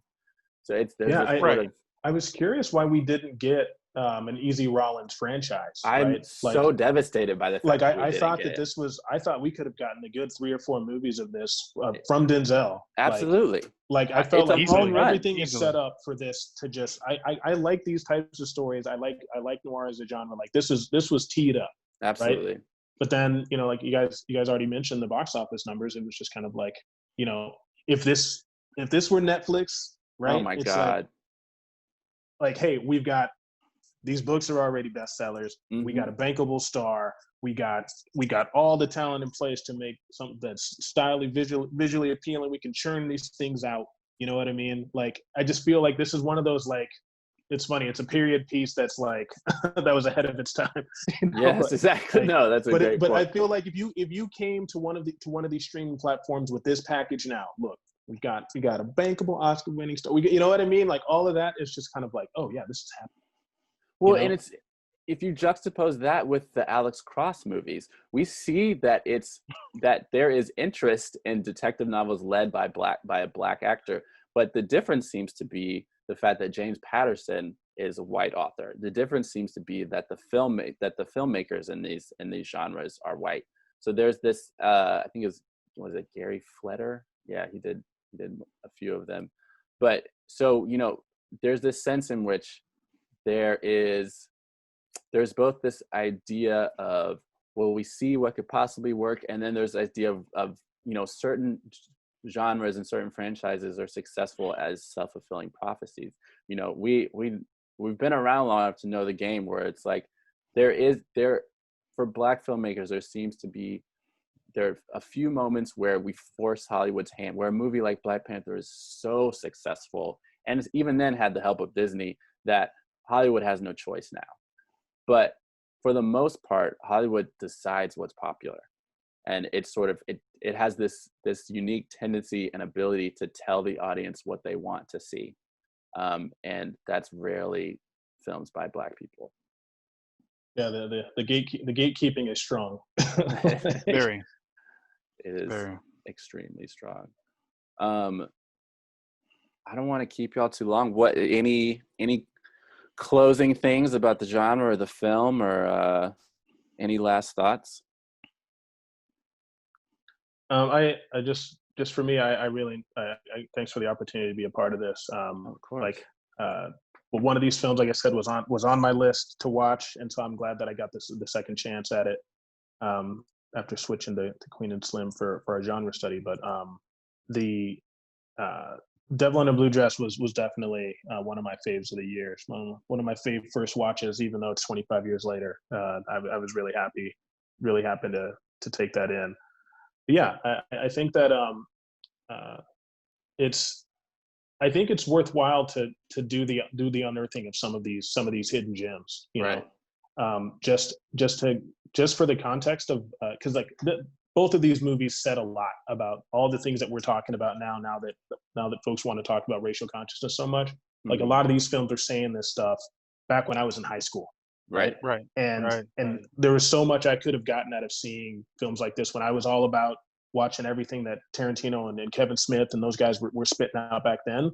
I would have benefited so much from seeing movies like this when I was that age. So I think unearthing these things for folks who would benefit from seeing these types of stories now is important. So if this podcast helps do that, then that's fantastic. No, that's great. I appreciate you contributing this way. I think that's exactly why I wanted to do this. I think, and you know, when it comes to film program, I'm pretty selfish. So I tend to put things on it that I want to see. But I think also, like you said, I think it's important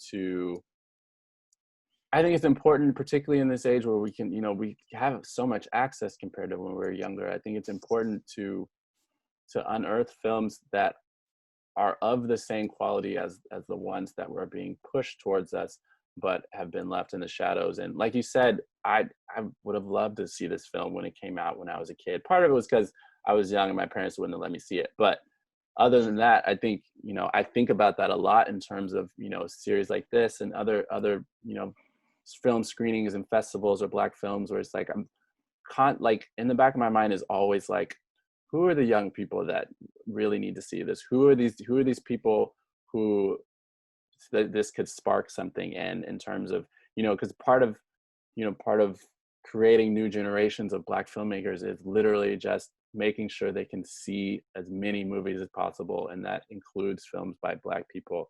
So yeah, everything you said, I appreciate and agree with. Karan, do you have any? I agree Any last words? 100%. I agree 100% with both of you were saying. As somebody who, when I went to school, I wanted to make film. So, uh, well, let me say it like this: I did see a lot of these films because, very fortunately for me, I had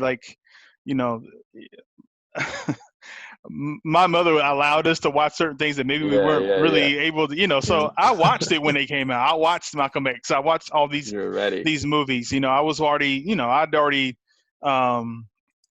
read Pimp. I'd already read these things and understood these all the messaging and things like that. But to come back to it again, man, this was a real treat. It's very interesting to see this version of Denzel that's kind of on his way. I mean, he was well on his way. I mean, he'd already, like I said, he'd already done Malcolm X and all these films had already come out. But just to see him like in this glory is, so to speak, was definitely a treat. The only thing that I'm gonna think about going forward is whatever happened to the Cinda Williams' career. I don't know. For me, that's the thing that I think about of the two movies. It's her career, because I'm like, why didn't she? I know the obvious answer why she didn't become like a bigger star or anything like that, but I've always was very curious of just what happened to her and just how she didn't, she wasn't just larger than what she really, it seems like she deserved to be, in my opinion.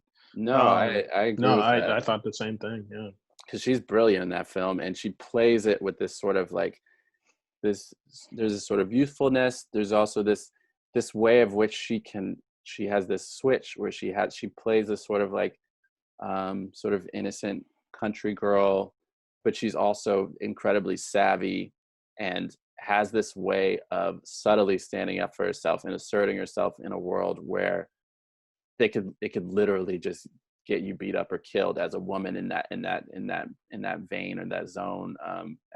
She's brilliant, and she's brilliant in Mo Better Blues. I mean, people sometimes careers tail off just because people want them to. I mean, she did a spate of smaller films in subsequent years. I think she might be on a new Netflix show now. And then she was also in Tales of the City, that miniseries. Yeah. And then she was in that shortly after this, and she was in a few other television things. But as far as I know, she's still active, but I think she might have taken some breaks here and there. But she really does. She's the closest thing that film has to a central protagonist, and she carries it really well. So yeah, I love her in that film. But yeah, I mean, I really appreciate you guys taking the time to chat. I think this is exactly what I wanted out of the conversation, just to kind of, I think particularly with this genre, there's so much I wanted to kind of lead with just talking about the craft of the films and the genre. And I think that leads us in naturally into ideas of what that means for Black film. And I think it's I think it's a really cool sort of element about, you know, thrillers in general, which is like some of my favorite films anyway. So before we go, is there anything you guys want to plug, any socials you want to give out where people can find your work? Karan, I know you have you've main pipelines where you showcase your writing. Yeah, Austin Chronicle. That will probably be the main thing. I have some one very large piece coming out fairly well, we'll say reasonably soon. Oh yeah, You know, so I'm still in the process of writing that, and that, you know, that could get me booted out of this town. We'll see how that goes. I'm excited. So there's that. All right. Let's do it. It's a lot. Good. I mean, but we're gonna get that, and I can be found at Karan Spearman, KAHRON SPEARMAN, all the at Karan Spearman at wherever. So, yeah. Beautiful. Yeah. If you haven't read Karan's work for the Chronicle, you are missing out big time. So go Google it. Thanks again for coming. Gerald, any promo, any? I'm working on stuff right now. Working on a video game, but that's going to take a while. But yeah, as far as like writing about film, I mostly do that on Letterboxd. Okay. I'm easy to find on the internet if you spell my name right. I'm at Gerald on there. I'm at Gerald on Twitter. At Gerald. Spell your name one more time, because I've misspelled it multiple times. JEAROLD. Got you. And is that how we would find you on Letterboxd? Yeah, I think it's cool. I think on that one, I think I had to throw in an underscore at the end to get my username, because I think it was like 8 characters. But yeah, I'm easy to find online. But yeah, that's I'm using the other social media less just because, you know, I'm tired of all that. But as far as writing about movies, I do most of it on there. Okay. And we have our a list of films that we're watching each year, all that stuff on there too. So yeah, I have dipped in and out of Gerald's film series for some delinquent reasons, some legitimate work reasons, but the films that y'all pick are always great and brilliant. A lot of stuff I haven't seen or even heard of. It's really cool, and I keep getting recommended Letterboxd like over and over again, and I think I should start an account because I feel like some people are doing a lot of cool stuff on it. And actually, Jenny, who's a part of Hyperreal Film Club, our sponsor, plug. She recently was recommending Letterboxd. She said it's really cool, so I'm gonna have to check that out. Again, thank you for joining us. Black is Not a Genre. This will close week 4. We might be back next month though, so keep an ear out. And you should be hearing this on Friday. Thanks again. Take care. all right, thanks. All right.